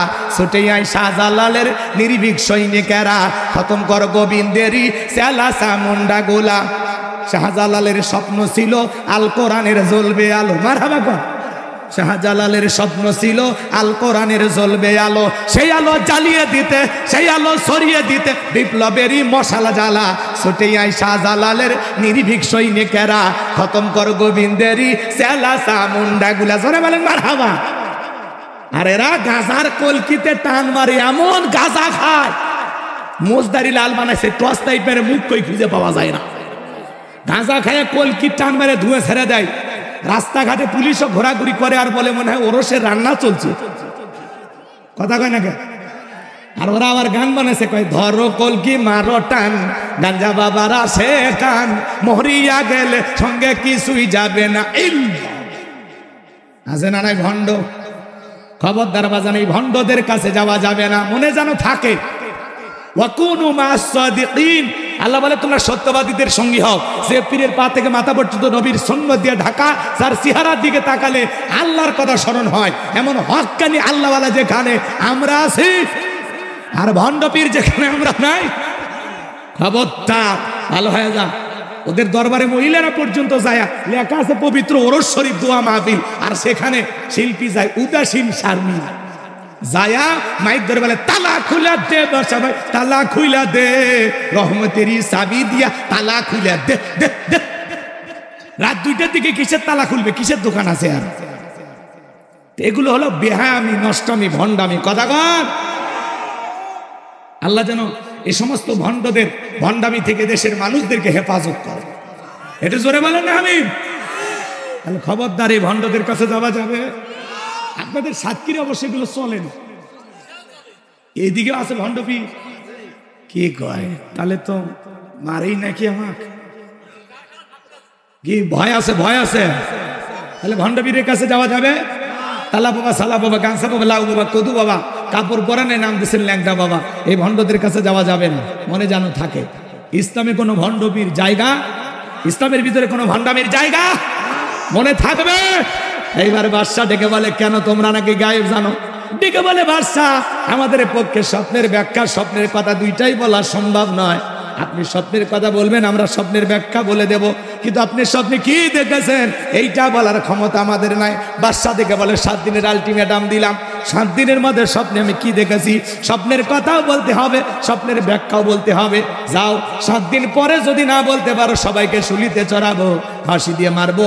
এই কথা বলে জালেম বাদশা তাদেরকে ছেড়ে দিল। জেলার জেলখানায় দিয়ে ঘুরতেছে। আল্লাহর নবী দানিয়েল দেখে বলে, জেলার এদিকে আসো। দেখে মনে হয় টেনশনে আসো। বলে হ্যাঁ টেনশনে আছে। কিসের টেনশন? বলে আমার বাদশা একটা স্বপ্ন দেখেছে, স্বপ্নের কথা বলতে যাবে, স্বপ্নের কথা ভুলে গেছে, আর জনগণকে 7 দিনের সময় বেঁধে দিয়েছে। আল্লাহর নবী দানিয়েল ডেকে বলে, জেলার তোমার বাদশার কানে খবর পৌঁছায়া দাও, তোমার বাদশা স্বপ্নে কি দেখেছে। এই স্বপ্নের ব্যাখ্যাও জানি, স্বপ্নের কথা দুইটাই আমার জানা আছে। চিৎকারে মেরে বলেন মারহাবা। এইবার জেলার এক দৌড়ে চলে গেছে বাদশার কাছে, যা বলে, বাদশা জেলখানে একটা কয়েদি আছে, সে আপনার স্বপ্নের কথাও জানে, স্বপ্নের ব্যাখ্যাও জানে, আপনার টেনশনে ওষুধ আমি নিয়ে আসছি। বাদশা বক্তে নাসর ডেকে বলে, বাজান কই, বাজানকে আমার কাছে নিয়ে আসো। ঠেলার নাম বাবাজি। এইবার জেলার যা বলে, ও নবী দানিয়েল, বাদশা তোমারে ডেকেছে। বলে না, আমি যাইতে রাজি নাই, আমার একটা শর্ত পূরণ করতে হবে, তারপরে আমি যাব। কি শর্ত?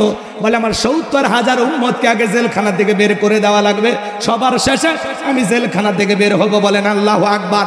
নেতৃত্ব যদি শেখা লাগে, নেতাগিরি যদি শেখা লাগে, নবীদের কাছ থেকে শিখতে হবে। বলেন আল্লাহু আকবার। আপনি যাত্রার পিছনে স্লোগান দেন, নেতার মোহাম্মত ভালোবাসে, সাতক্ষীরা শহরে মিছিল করতে গেলেন, নেতা পাশে এক খান ট্যাবলেট খান, ট্যাবলেট খান, ট্যাবলেট খান, যেখানে আমরা আছি সেখানে ট্যাবলেট খান। কবরে তোমরা কেন পড়ে? নেতার মিছিল করতে যায় 105 জনকে ধরে পুলিশ থানায় নিয়ে গেল, নেতা সহ। নেতার তো মামু খালুর অভাব নাই, সকালে জেলখানা ঢোকে, বিকেলে বের হয়। কিন্তু আপনি গরিব মানুষ, রিক্সা চালান, ভ্যাল চালান, মাঠে কাজ করেন, একদিন কাজ না করলে আপনার সংসারে আগুন জ্বলে না, চুলে আগুন জ্বলে না, আপনার পরিবারের মুখে খাবার ওঠে না। নেতা যদি ভালো হইতো ডেকে বলতে, শোনো এই গরিব কর্মীরা আমাকে মোহাব্বত করে ভালোবেসে আমার মিছিল করতে আসছে, আমার একটা কর্মী জেলখানায় থাকা অবস্থায় আমি নেতা জেলখানা থেকে বের হব না। এরা হলো সত্যিকার নেতা। আর যে নেতা আপনাকে বিপদে ফেলে তামাশা দেখে, নিজেরটা ভালো বোঝে, ওই নেতার পিছনে স্লোগান দিয়ে লাভ নাই। যে নেতা আপনার দুঃখে কাঁদবে, আপনার সুখে হাসবে, আপনার বিপদে পাশে দাঁড়াবে, 6 মাস আপনার জেল হয়ে গেলে আপনার পরিবারের মুখে খাবার তুলে দিবে, সন্তানদের স্কুলের খরচ দেবে, আপনার পরিবারের লোকের বাজার এনে দেবে। ভালো হ্যাঁ দা যাত্রার পিছনে লাভ দিন না, লাভ দিয়ে পরিবারের লোকজনকে বিপদে ফেলার দরকার নেই। যেই নেতা আপনার জন্য জীবন দিতে রাজি, আপনিও জীবন দিতে রাজি। কিন্তু যে নেতা আপনাকে বিপদে ফেলে তামাশা দেখে, ওই নেতার দরকার নেই। আপনি বছরের পর বছর জেলখানায় থাকেন, মিথ্যা মামলা দিয়ে ফাঁসায়, কোনোদিন আপনার পরিবারে 2-4 টাকাও দেয় না। এইরকম দল, এইরকম নেতার দরকার কি? যেই দল, যেই নেতা আপনার বিপদে পাশে দাঁড়াবে, আপনার কোনো অঘটন ঘটে গেলেও আপনার পরিবারকে দেখভাল করে রাখবে, এমন সমাজ আমাদের দরকার আছে না নাই? এমন দল, এমন নেতা দরকার আছে না নাই? হ্যাঁ, যাত্রার দেখেন না, সব নেতা দেশের বাইরে চলে গেছে, আর জনগণকে বিপদে ফেলে যায়নি। যারা ওই দল করতো অনেকে কষ্টে আছে, অনেক কথা হজম করা লাগে, মেনে নেওয়া লাগে, কিন্তু আমরা তাদেরকে কষ্ট দেব না। এ কথা কেন? যারা অপরাধী এদের বিচার হবে। এমপি মন্ত্রী ফেলে যায়নি, 5-10 কোটি টাকা দামের গাড়িগুলো গ্যারেজে পড়ে আছে, এমপি মন্ত্রী নাই। হাজার বিঘা জমি জোর করে দখল করছে, গাড়ি বাড়ি পড়ে আছে, জায়গা জমি পড়ে আছে, নেতা না। মন্ত্রীরা সব কোথায় গেল, এমপিরা সব কোথায় গেল, কোথায় কাদের কাকা? ওদের সারা দেশটা এখন লাগে ভাগা ভাগা। পালাবো না, পালাবো না, পালাবো না, যাই না তাদের দেখা, ওদের সারা দেশটা এখন লাগে ফাঁকা ফাঁকা। আইন মন্ত্রী আটকে গেল আইনেরই ফাঁকে, দাড়ি সারা দরবেশটারে ভণ্ড ভণ্ড লাগে। শুনেছি ভাই কত নেতা নেত্রী খাইতেছে ভাই ডান্ডা, বিচারপতি কালামানিকের ফাটিয়েছে নাকি আন্ডা। এটা আমার খবর না, মিডিয়ার খবর।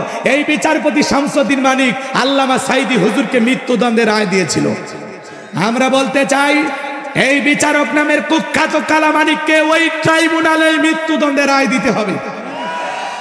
এই বিচারপতি মানিক টকশোতে আমার বোনকে অপমান করে রাজাকারের বাচ্চা বলেছিল, ছাত্র আন্দোলনের সমস্ত ছাত্র নেতাদেরকে রাজাকারের বাচ্চা বলে গালি দিয়েছিল। এই কথা বলেন নাকি আপনারা? 116 জন আলেমের তালিকা করে দুদকের কাছে জমা দিয়েছিল, আমার রোল নাম্বার ছিল 23। সিরিয়াল আমার নাম্বার কত? যারা আলেমদের তালিকা করেছিল বিনা তালিকায় কলার পাতা শুয়ে আসে। পুলিশ যায় বলতেছে ভাই ছাগল কলার পাতা খায় নাকি অন্য কিছু খায়, বাঁচতে চাইলে জেলখানায় চলে। কথা কয় না, কথা কয় না?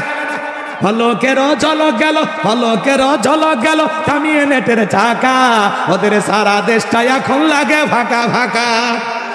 কোথায় গেল সংসদেতে মমতাজের গান, কোথায় গেল হযরত বলা শামীম ওসমান। 70 রাকাত তাহাজ্জুদ পড়তো, বিরাট বড় আল্লাহর ওলি দাবি করতো। 41 সাল পর্যন্ত টিকে থাকার স্বপ্ন দেখেছিল, কিন্তু 24 সালের 5 আগস্টে ভাগ্যে কি আছে আল্লাহর ওলিরা জানতো না। মাইক পেলে বলতে খেলা হবে, খেলা হবে। আজকে পুরো বাংলাদেশের মাঠ পড়ে আছে, কিন্তু ওই খেলোয়াড়েরা নাই। এরা তো খেলোয়াড় ছিল না, ছিল পাক্কা দুর্নীতিবাজ।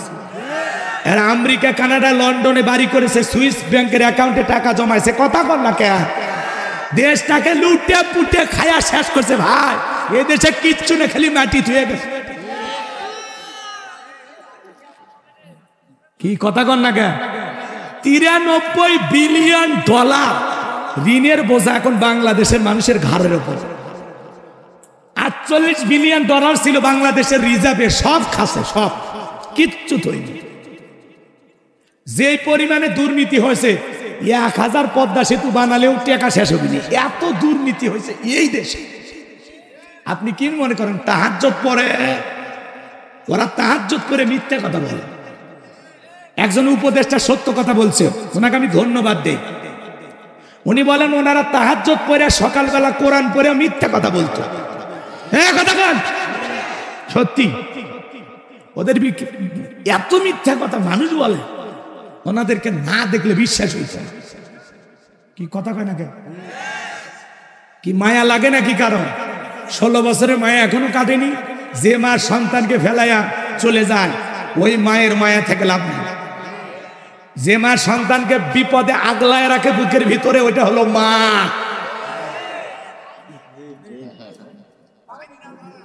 আমার ভাইয়েরা মন খারাপ করবেন না, বাজার লম্বা করার কোনো সুযোগ নেব।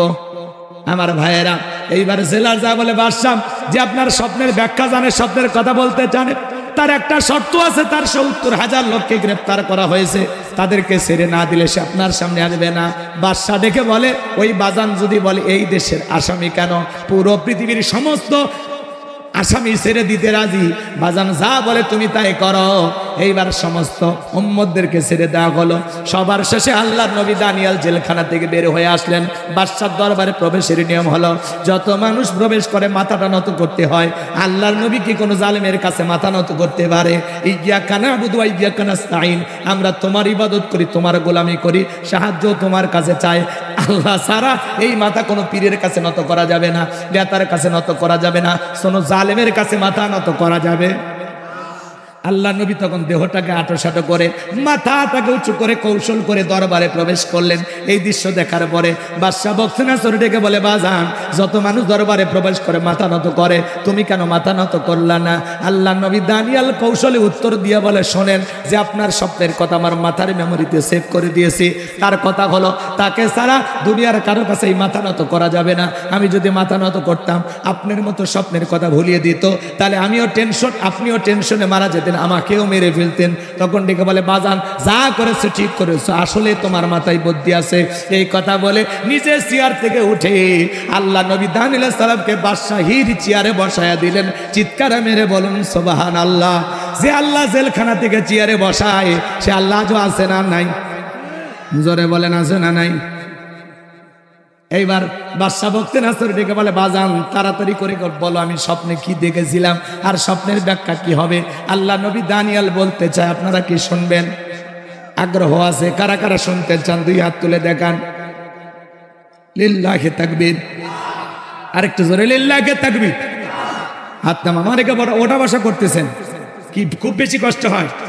আল্লাহ বলেন তাবারাকাল্লাযী বিয়াদিহিল মুলকু ওয়া হুয়া আলা কুল্লি শাইইন কাদির। মহামান্বিত সেই সত্তা যার হাতে সর্বময় কর্তৃত্ব, রাজত্ব পাওয়ার ক্ষমতা। তিনি হলেন সব বিষয়ের উপরে ক্ষমতাবান, তিনি হলেন সব বিষয়ের উপরে শক্তিবান। আল্লাহু আকবার বলেন। তাহলে সকল ক্ষমতার একমাত্র মালিককে। আর একটা আয়াত তিলাওয়াত করেছি, 10টা মিনিট আয়াতের জন্য দেওয়া যাবে। 2 নাম্বার আয়াত শুরু হয়ে গেল। আল্লাহ তাআলা বলেন, আল্লাযী খালাকাল মাউতা ওয়াল হায়াতা লিয়াবলুয়াকুম আইয়ুকুম আহসানু আমালা ওয়া হুয়াল আজিজুল গফুর। আল্লাহ রাব্বুল আলামিন বলেন, আল্লাযী খালাকাল মাউতা ওয়াল হায়াতা, যিনি সৃষ্টি করেছেন মৃত্যু আর জীবন, লিয়াবলুয়াকুম আইয়ুকুম আহসানু আমালা। আমার আল্লাহ ডেকে বলেন, আমি পরীক্ষা করে দেখব আমলের দিক দিয়ে কার আমল কত বেশি উত্তম, কার আমল কত বেশি সুন্দর। যার আমল ভালো তার আখিরাত ভালো, যার আমল খারাপ তার আখিরাত হয়ে যাবে বরবাদ। শোনেন শোনেন, আল্লাহ পরীক্ষা করে দেখবেন আমলের দিক দিয়ে কার আমল কত বেশি উত্তম, কে কত সুন্দর আমল করেছে। সুবহানাল্লাহ বলবেন না? শোনেন, আয়াতের শুরুতে আল্লাহ কি বলেন, আল্লাযী খালাকাল মাউতা ওয়াল হায়াতা, যিনি সৃষ্টি করেছেন মৃত্যু আর জীবন। ভালো করে বোঝেন, এই পৃথিবীতে ওরা যত বড় ক্ষমতাধর হোক, কোন মৃত ব্যক্তিকে জীবিত করার ক্ষমতা ওদের আছে। তাম পৃথিবীর সমস্ত জালেমেরা ঐক্যবদ্ধ হয়ে আকাশের দিকে সমস্ত অস্ত্র তাক করে যদি গুলি বর্ষণ করে, আসমান থেকে 1 ফোঁটা বৃষ্টি আনতে পারবে? সমস্ত অস্ত্র দিয়া জমিনের ভিতরে যদি গুলি বর্ষণ করে, গুলি নিক্ষেপ করে, বলেন তো বাজান, এই জমিন থেকে একটা আলু বের করার ক্ষমতা ওদের আছে? যারা পাখির মতো গুলি করে মানুষ হত্যা করেছিল, একটা শহীদ আবু সাইদকে ফেরত দেওয়ার ক্ষমতা ওদের আছে? একটা মুগ্ধকে ফেরত দেওয়ার ক্ষমতা ওদের আছে? হাজার হাজার মুসলমানকে হত্যা করবেন, শিশুদেরকে হত্যা করবেন, শিশু থেকে বৃদ্ধ পর্যন্ত কেউ আপনাদের গুলির হাত থেকে রক্ষা পায়নি। আজকে সেই সমস্ত পুলিশ ভাইদের পোশাক পরিবর্তন করা হচ্ছে। আপনারা শুনেছেন শিল্পী আসিক, একটা শিল্পী আছে না গান গায়, ওনার নাম কি? আসিফ আকবর। এই শিল্পী এই পুলিশ আনসার র‍্যাব তাদের পোশাক দেখে তিনি বলেছেন, এই পোশাক যিনি ডিজাইন করেছেন, এই পোশাকের দায়িত্ব যাদেরকে দেওয়া হয়েছিল এদেরকে অতি দ্রুত গ্রেফতার করা হোক। সামাজিক মাধ্যমে সবাই জোর দাবি করেছেন যে এটা র্যাবের পোশাক হতে পারে না, এটা পুলিশের পোশাক হইতে পারে না, এটা আনসারের পোশাক হতে পারে না। পোশাকের যে ডিজাইন করা হয়েছে, পোশাকগুলো যে কালারের বানানো হয়েছে, পোশাকগুলো যে ক্যাটাগরিতে তৈরি করা হয়েছে, আসলে প্রশাসনের এই 3 বাহিনীর সাথে এই পোশাকগুলো মানায় না, যায় না। দেখতে বিশ্রী লাগতেছে, অসুন্দর লাগতেছে, খারাপ লাগতেছে, কথা কয় না। এই জন্য সামাজিক মাধ্যমে সবাই এই পোশাকগুলোর বিরোধিতা করে বলতেছেন, যারা এই পোশাকের ডিজাইন করছে এদেরকে গ্রেফতার করা হোক, কথা কয় না। আসিফ আকবর লিখেছেন গ্রেফতার করা হোক। এইভাবে সোশ্যাল মিডিয়া সবাই নিউজটা প্রচার করতেছেন যে আসলে এটা পোশাক, এই পোশাক চলবে না। তা আমরা বলতেছি শুধু পোশাক পরিবর্তন করলে হবে না, ওই পোশাক যে মানুষগুলো পরিধান করবে সেই সমস্ত প্রশাসনের ভাইদের মন মানসিকতারও পরিবর্তন করতে হবে। পোশাকে চাই আছে না, পোশাক আগের গুলো চলবে, কিন্তু আমরা সোনার মানুষ চাই। আমাদের কেনা টাকায় পোশাক তৈরি হবে, আমাদের কেনার টাকায় বন্দুক পিস্তল কেনা হবে, আমাদের টাকায় বুলেট কেনা হবে। আবার আমরা যদি কোনো সঠিক দাবিতে প্রতিবাদ করি, ওই বুলেট দিয়ে আমাদেরকে হত্যা করা হবে, এমন বাহিনী আমরা চাই না। কথা কন, আমরা বলতে চাই আমাদের ট্যাক্সের টাকায় আপনাদের বেতন ভাতা হয়, আমাদের ট্যাক্সের টাকায় বন্দুকের গুলি কেনা হয়, বন্দুক কেনা হয়, বিদায়। আর যেন কোন সরকার আপনাদেরকে ব্যবহার করে ওই বন্দুকের নল জনগণের বুকে আর তাক করে গুলি করা যাবে না, যাবে না, যাবে না। আমরা বলতে চাই 2024 সালের বৈষম্য বিরোধী ছাত্র আন্দোলনের মাধ্যমে যে নতুন গণবিপ্লব হয়েছে, এই গণবিপ্লবের অঙ্গীকার পুলিশ হবে জনতা, পুলিশ হবে জনগণের বন্ধু। কথা বল ঠিক কিনা? যারা অপরাধ করেছে প্রশাসনে থেকে, সেই সময়ের পুলিশ প্রধান এবং হাউন আঙ্কেল সহ ওই যে কি যেন কুমার বিপ্লব নাকি বিপ্লব কুমার, এরা সহ সে সময়ের যারা প্রকাশ্যে জনগণকে গুলি করার অর্ডার দিয়েছিলেন, যারা মূল কলকাঠি নেড়েছিলেন এই সমস্ত অপরাধীকে যেন গ্রেপ্তার করা হয়। কথা বলে ঠিক কিনা? এছাড়াও যারা হেলমেট বাহিনী হয়ে বিভিন্ন জায়গায় গুলি করেছেন এই ফুটেজ দেখে দেখে তাদেরকে যেন অতি দ্রুত গ্রেপ্তার করা হয়। শহীদের রক্তের সাথে বেঈমানি করবেন না, বেঈমানি করলে আপনারা পার পাবেন না। আমরা বলতে চাই অপরাধ যারাই করুক তাদের যেন বিচার বাংলার মাটিতে হয়। শুধু পোশাক পরিবর্তন চাই না, পুলিশের মন মানসিকতারও পরিবর্তন চায়, প্রশাসনের ভাইদের মন মানসিকতার পরিবর্তন চায়। তারা যেন জনগণের সেবক হয়ে কাজ করে, জনগণের বন্ধু হয়ে কাজ করে। আর কোন প্রশাসনের ভাই যেন মিথ্যা মামলা হামলা দিয়া এদেশের নিরপরাধ মানুষকে না ফাঁসায়। গাঁজার টুকলা পকেটে দিয়া জোর করে ধরে নিয়ে যা বলবে গাঁজা সহ গ্রেফতার, এগুলো আমরা দেখতে চাই না। মিথ্যা মামলা হামলা এই দেশে আর চলবে না। কথা বল। শুধু পোশাক পরিবর্তন করে কি করবেন? আগের পোশাক ভালোই ছিল, কিন্তু ওই পোশাক এমন ভাবে ব্যবহার করা হয়েছে যে পোশাকের প্রতি মানুষের ঘৃণা এসে গেছে। এই জন্য যে নতুন পোশাকের ডিজাইন করা হয়েছে, আমরা বলতেছি এগুলো আরো বেটার করা যায়। বিভিন্ন দেশের পুলিশের পোশাকের সাথে একটু মিল করে বা কনিজ বিষ কইরা একটু নতুন কিছু করেন। কথা বলে ঠিক কিনা? তা করেন। বিরক্ত হইছেন হইলে আমার কি সমস্যা? তাকবীর দেন, লিল্লাহে তাকবীর। যে পুলিশ ভাইরা গুলি করে মানুষকে হত্যা করেছে, কোন পুলিশ ভাইয়ের ক্ষমতা কি আছে একটা মানুষকে ফেরাই দিতে পারে? আবার অনেক পুলিশ ভাইয়েরা জনগণ তাদেরকে এদিক জনগণ পুলিশ যখন সংঘর্ষ মুখোমুখি তখন অনেক ক্ষেত্রে পুলিশ ভাইয়েরা মারা গেছে। কথা কয় না? এই পুলিশেরা কিন্তু মেয়ে মানুষের গায়েও হাত দিছিল ওই সময়। কি কায়দায় যে পিটাইছে, ভিডিওগুলো দেখে গা শিরে ওঠে, কষ্ট লাগে, বুকটা ফেটে যায় যে মানুষ এত নিঠুর হয় কেমনি? শুধু চাকরি বাঁচানোর জন্য আর উপরের চাপে বিবেকের বিরুদ্ধে তারা মানুষের মতো দেখতে কিন্তু অমানুষের মতো আচরণ করেছে ওদের ইশারায়। কিন্তু ওরা তো ঠিকই পালিয়ে গেল, আপনাদেরকে রেখে গেল আমাদের কাছে। আমরা তো এখন আপনাদের সাথে খারাপ ব্যবহার করতে পারি না, কারণ আমরা জানি আপনারাও কারো না কারো ভাই, কারো না কারো স্বামী, কারো না কারো সন্তান। এজন্য আমরা চাই আপনারা একটু পরিবর্তন হন, তওবা করে ফিরে আসেন। কথা বলো ঠিক কিনা?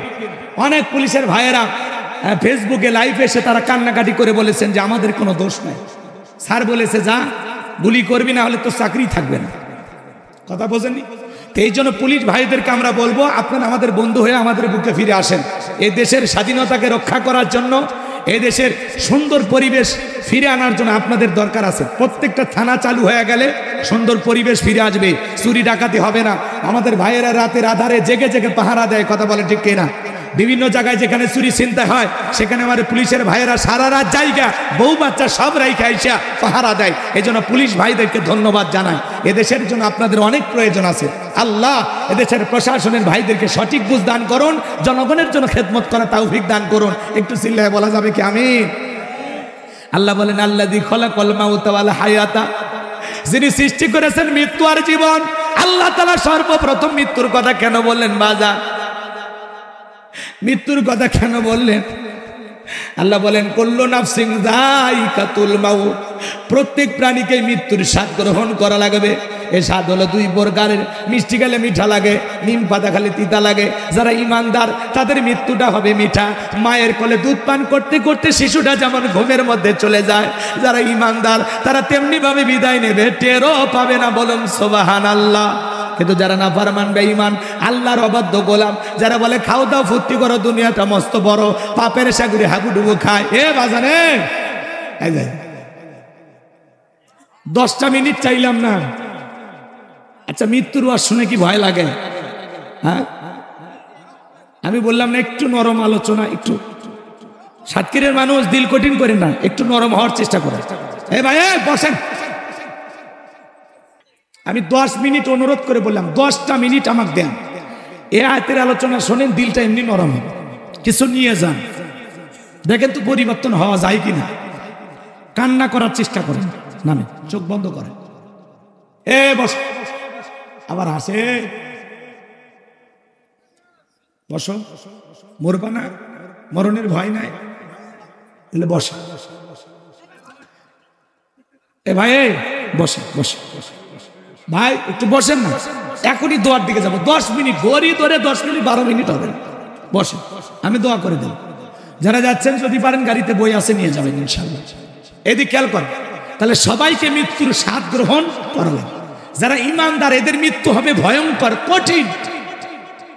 দেখেন না কত মানুষ মৃত্যুর সময় পেশা পায়খানা করে দেয়, চোখগুলো বড় বড় করে, গালি দিতে দিতে মারা যায়, হাহাকার করে, ওই যে ধরতে আসছে আমি যাবো না, যা যা যা, আতঙ্কিত হয়।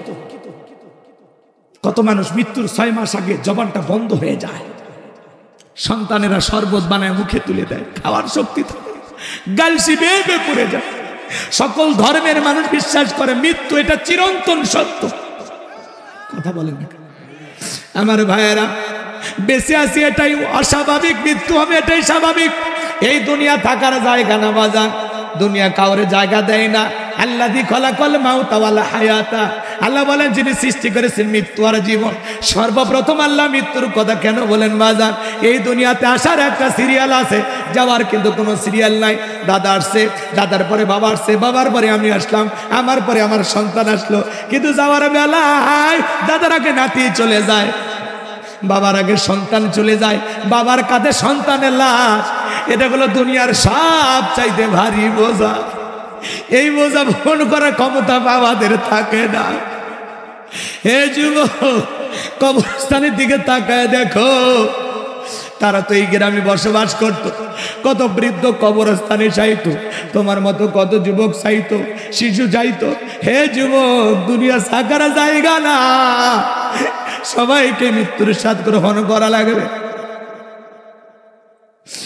এই দুনিয়ার জমিনে একটা মানুষ আসবে, 9 মাস 10 মাস আগে খবর পাওয়া যায় একটা সন্তান জন্ম নেবে, কিন্তু একটা মানুষ মৃত্যুবরণ করবে, দুনিয়ার সফর শেষ করবে, 9 সেকেন্ড আগেও জানা যায় না কার কখন কোথায় মৃত্যু হবে। হে যুবক, তুমি কি মনে করো মৃত্যু থেকে পালাইয়া বাঁচতে পারবা না? আল্লাহ বলেন আইনামা তাকুনু ইদরিকুমুল মাউতু ওয়ালাউ কুনতুম ফি বুরুজিম মুশাইয়াদা। সূরা নিসার 78 নম্বর আয়াত। আল্লাহ ডেকে বলেন যেখানে থাকো, যে অবস্থায় থাকো, মৃত্যু তোমাদেরকে ধরবেই, মৃত্যু থেকে পালানোর কোনো রাস্তা খোলা নাই। আমাদের সবাইকে মৃত্যুর স্বাদ গ্রহণ করা লাগবে। হে বাজা, দুনিয়া থাকার জায়গা না, আমরা কেউ চিরকাল বেঁচে থাকবো না। মৃত্যুর যন্ত্রণা যে কত কঠিন রে যুবক। আল্লাহ নবী ইদ্রিস আলাইহিস সালামকে জিজ্ঞাসা করা হয়েছিল, ও আল্লাহ নবী ইদ্রিস, আপনার কাছে মৃত্যুর যন্ত্রণা কেমন মনে হয়েছিল? আল্লাহ নবী ইদ্রিস আলাইহিস সালাম ডেকে বলেন, শোনো, জ্যান্ত ছাগলের গা থেকে চামড়া খসাইলে ছাগলটার যেমন কষ্ট হয়, আমার কাছে মৃত্যুর যন্ত্রণা তার চাইতে বেশি কষ্ট করা মনে হয়েছে। মৃত্যুর যন্ত্রণা কত কঠিন, কত ভয়ঙ্কর। এ বাজা, আপনার আমার প্রিয় নবীর ইন্তেকালের সময় নবী আমার দুনিয়া থেকে বিদায় নিয়ে যাবেন, ফাতেমা চোখের পানি ছেড়ে দেওয়া জোরে কান্না করে। নবী আমার ডেকে বলে, মা ফাতেমা, তোর চোখের পানি আমার সহ্য হয় না রে মা, আয় আয়, তোর কানটা আমার মুখের কাছে লাগায় দে। হযরতে ফাতেমা কানটা মুখের কাছে লাগায় দিলেন। নবী কি যেন বললেন, হযরতে ফাতেমার কান্না বন্ধ হয়ে গেল। আম্মা জান আয়েশা জিজ্ঞাসা করেন, আমার মেয়ে ফাতেমা, তোমার আব্বা জান কি এমন বলেছে মা, যার কারণে কান্নাটা বন্ধ হয়ে গেল? হযরতে ফাতেমা ডেকে বলে, মা, বাবা আমাকে বলেছেন বাবার ইন্তিকালের পরে সর্বপ্রথম বাবার সাথে আমার সাক্ষাৎ হবে। বুঝতে পেরেছি মা, বাবার ইন্তিকালের পরে বেশি দিন দুনিয়াতে আমাকে থাকা লাগবে না। আমার ভাইয়েরা, জিবরাইল আসলেন, নবীকে সালাম দিলেন, আসসালামু আলাইকুম ইয়া রাসূলুল্লাহ ইয়া হাবিবাল্লাহ। হুজুর, নবী গো, আল্লাহ তাআলা আপনার শরীরের অবস্থা জানতে চায়। আমার নবী বলে, আল্লাহ জানার পরেও যেহেতু জানতে চায়, জিবরাইল যাও জানায়া দাও, আমি নবী আগের চাইতে অনেকটা ভালো আছি, আলহামদুলিল্লাহ। কিছুটা সময় পরে আবার জিবরাইল আসলো, নবীকে ডেকে বলে, নবী, আজকে আসমান থেকে আমি একা আসি নাই, আমার সাথে আর একজন ফেরেশতা এসেছেন, যার নাম হলো মালাকুল মউত। যেই মালাকুল মউত দুনিয়ার কারো বাড়িতে ঢোকার পারমিশন লাগে না, অনুমতি লাগে না গো নবী, আপনার অনুমতির অপেক্ষায় দাঁড়িয়ে আছে। নবী আমার অনুমতি দিলেন, মালাকুল মউত ভিতরে প্রবেশ করে নবীজিকে সালাম দিলেন, আসসালামু আলাইকুম ইয়া রাসূলুল্লাহ ইয়া হাবিবাল্লাহ হুজুর। নবী আমার সালামের জবাব দিলেন। মালাকুল মউত ডেকে বলে, নবী আপনি যদি অনুমতি দেন আপনার রূহটা আমি বের করব, আর আপনি যদি অনুমতি না দেন, আমার আল্লাহ বলেছেন হে মালাকুল মউত, আমার বন্ধু যদি অনুমতি না দেয় 1 সেকেন্ড দেরি করবি না, আমার বন্ধুর যতদিন মনে চায় ততদিন দুনিয়ার জমিনে থাকবে। বলুন সুবহানাল্লাহ। আমার নবী বলে, মালাকুল মউত এরপরে কি আর কোনোদিন আসবি না? মালাকুল মউত ডেকে বলে, নবী যেহেতু জীবন আছে, আপনার মৃত্যুর স্বাদ তো অবশ্যই আপনাকে একদিন গ্রহণ করতেই হবে। জিবরাইল বলে, নবী আল্লাহ তাআলা আপনার দিদারের ইন্তজাম করতেছেন।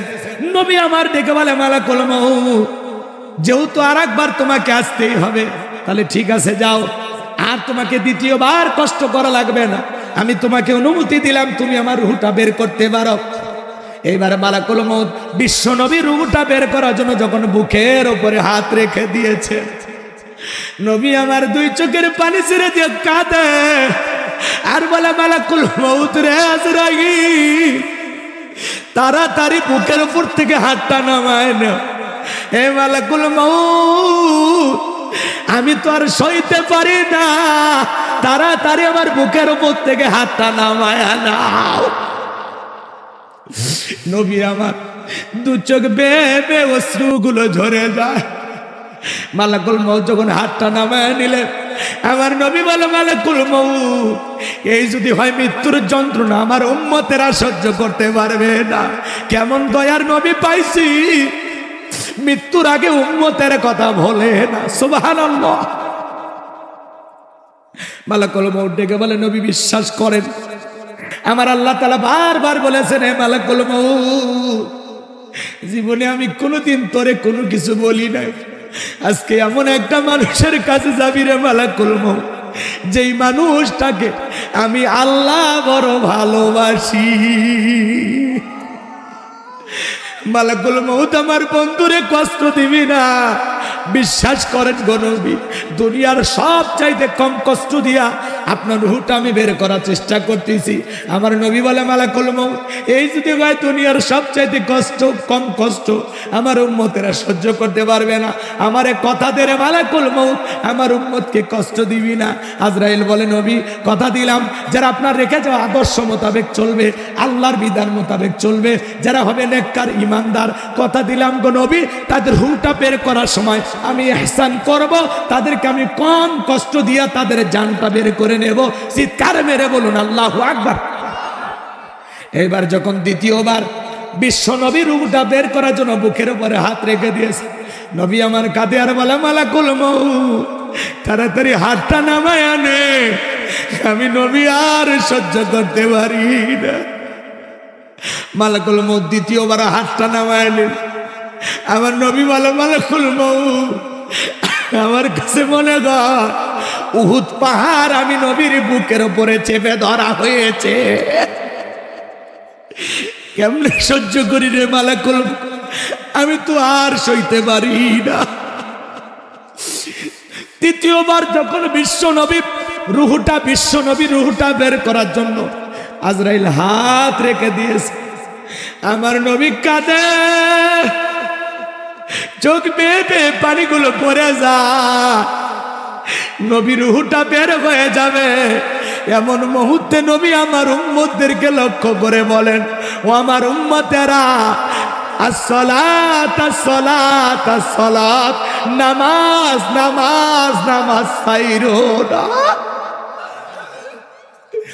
নবীজির রুহটা বের হয়ে যাচ্ছে, নবী আমার দুনিয়ার থেকে বিদায় হয়ে যাচ্ছেন। এই সময় উম্মতদেরকে লক্ষ্য করে বলে গেলেন, আমার উম্মতেরা, আসসালাত আসসালাত, নামাজ নামাজ নামাজ ছাইরো না। নবীজির জীবনের শেষ কথাটা কি আমরা আমল করতে পারবো? আজকের মাহফিল থেকে কি আমরা সিদ্ধান্ত নিতে পারি যে জীবনে কোনোদিন নামাজ ছাড়বো না? কারা কারা হাত তুলে দেখ। আল্লাহ আমাদের সবাইকে 5 ওয়াক্ত নামাজি বানায় দেন। জোরে বলেন আমিন। আরো একবার জোরে বলেন আমিন। আমার ভাইয়েরা, শুধু মসজিদটা সুন্দর করলেই হবে না, এই মসজিদে যারা সালাত আদায় করে তাদের ঈমানটাও সুন্দর হওয়ার দরকার আছে না নাই? আমার ভাইয়েরা, কিয়ামতের ময়দানে সর্বপ্রথম সালাতের হিসাব হবে। আসুন না আমরা আজ থেকে সিদ্ধান্ত নেই জীবনে কোনোদিন 5 ওয়াক্ত সালাত কাজা করব না, নিয়মিত নামাজ পড়বো ইনশাআল্লাহ। আমল করবেন তো ইনশাআল্লাহ। দুনিয়া থাকার জায়গা না বাজান। আল্লাহ বলেন বাল তুসিরুনাল হায়াতাদ দুনিয়া ওয়াল আখিরাতু খায়রু ওয়া বাকা। তোমরা দুনিয়ার জীবনকে প্রাধান্য দিচ্ছ, অথচ আখিরাতের জিন্দেগিগুলো চিরস্থায়ী। যেই জীবনের শুরু আছে শেষ নাই। কথা বলে ঠিক কি না? আমার ভাইয়েরা, আসুন আমাদের সবাইকে যেতে হবে আল্লাহর ভয়ে, পরকালের ভয়ে, আখিরাতের ভয়ে। সবাইকে আমরা যেহেতু চলে যাব দুনিয়াতে, কেউ আমরা থাকবো না। আসুন না নেক আমল করি। আল্লাহ বলেন আল্লাযী খলাকাল মাউতা ওয়াল হায়াতা, যিনি সৃষ্টি করেছেন মৃত্যু আর জীবন, লিয়াবলুয়াকুম আইয়ুকুম আহসানু আমালা। আমি আল্লাহ পরীক্ষা করে দেখব আমলের দিক দিয়ে কার আমল কত বেশি উত্তম, কার আমল কত বেশি সুন্দর। যার আমল ভালো তার আখিরাত ভালো। বিশ্বনবী বলেছেন ক্বালা রাসূলুল্লাহি সাল্লাল্লাহু আলাইহি সাল্লাম ইন্নামাল কুবুরু রাউযাতুম মিন রিয়াদিল জান্নাহ আও হুফরাতুম মিন হুফারিন নার, রাওয়াহু তিরমিজি। বিশ্বনবী বলেন যে ব্যক্তির আমল ভালো, মৃত্যুর সঙ্গে সঙ্গে আল্লাহ তাআলা তার কবরটাকে জান্নাতের বাগান বানায় দিবেন। বলুন সুবহানাল্লাহ। আর আল্লাহ তাআলার হাবিব বলেন যে ব্যক্তির আমল খারাপ, আও হুফরাতুম মিন হুফারিন নার, তার কবরটা হবে জাহান্নামের আগুনের গর্ত। কিসের গর্ত? জাহান্নামের আগুনের গর্ত। একবার যদি কারো দেহে জাহান্নামের আগুন লেগে যায়, মনে হয় কলিজাটা পুরো ছাই হয়ে যাবে। এই দুনিয়ার আগুনের চাইতে জাহান্নামের আগুনের পাওয়ার 70 গুণ বেশি। এজন্য ভাইয়েরা আমার, আল্লাহকে ভয় করুন, পরকালকে ভয় করুন, নিজের জীবনটা নেক আমল দিয়ে সাজাবো তো ইনশাআল্লাহ। আজ থেকে নামাজ ছাড়বো, জোরে বলেন নামাজ ছাড়বো না। শুধু মসজিদ সুন্দর করলে হবে না, এই মসজিদে যারা নামাজ পড়বে তাদের ঈমানটাও সুন্দর হওয়া লাগবে। মসজিদের উন্নয়ন করবে, মাহফিল করলে হবে না, ঈমানের উন্নয়ন করবে, মাহফিল করা লাগবে। মসজিদের জন্য কালেকশন করলে হবে না, মুসল্লিও কালেকশন করতে হবে। কথা কয় না ভাই। শুয়ে পড়ছেন, চলেন বাড়িতে যায় ঘুমাই। এ জায়গায় ঘুমাইন না, অসুস্থ হয়ে পড়বেন। হ্যাঁ, কথা বলবেন আপনি? ঠিক আছে, দাঁড়ান, এদিক খেয়াল করেন। আমি 2টা কথা বলতে চাইছিলাম। বাদশা স্বপ্নে কি দেখেছে, স্বপ্নের ব্যাখ্যাটা কি হবে, আর হযরত আলীর কথা আপনারা কি ভুলে গেছেন? যদি শোনার আগ্রহ থাকতো আপনারা উঠতেন না। তো 2টার মধ্যে একটা তো বলাই লাগবে, তাই না? হযরত আলীর কথাটা আমি বলবো, এদিক খেয়াল করেন। মোনাজাত হবে এখনই। হযরত আলীর কথাটা আমি শেষ করেই দোয়া করব। যারা চলে যাচ্ছেন যদি পারেন গাড়ি থেকে বই নেবেন। আর প্রচন্ড ঠান্ডার কারণে অনেকেই টিকতে পারেনি, শরীর তো এমনি দুর্বল। কথা কয় না কেন? এই জন্য দুর্বল পুরুষেরা চলে গেছে। এখন যারা বসে আছে এরা মুজাহিদ, দিনের সৈনিক, এদের পাওয়ার আছে। কথা কন, এরা টিকে আছে এখনো।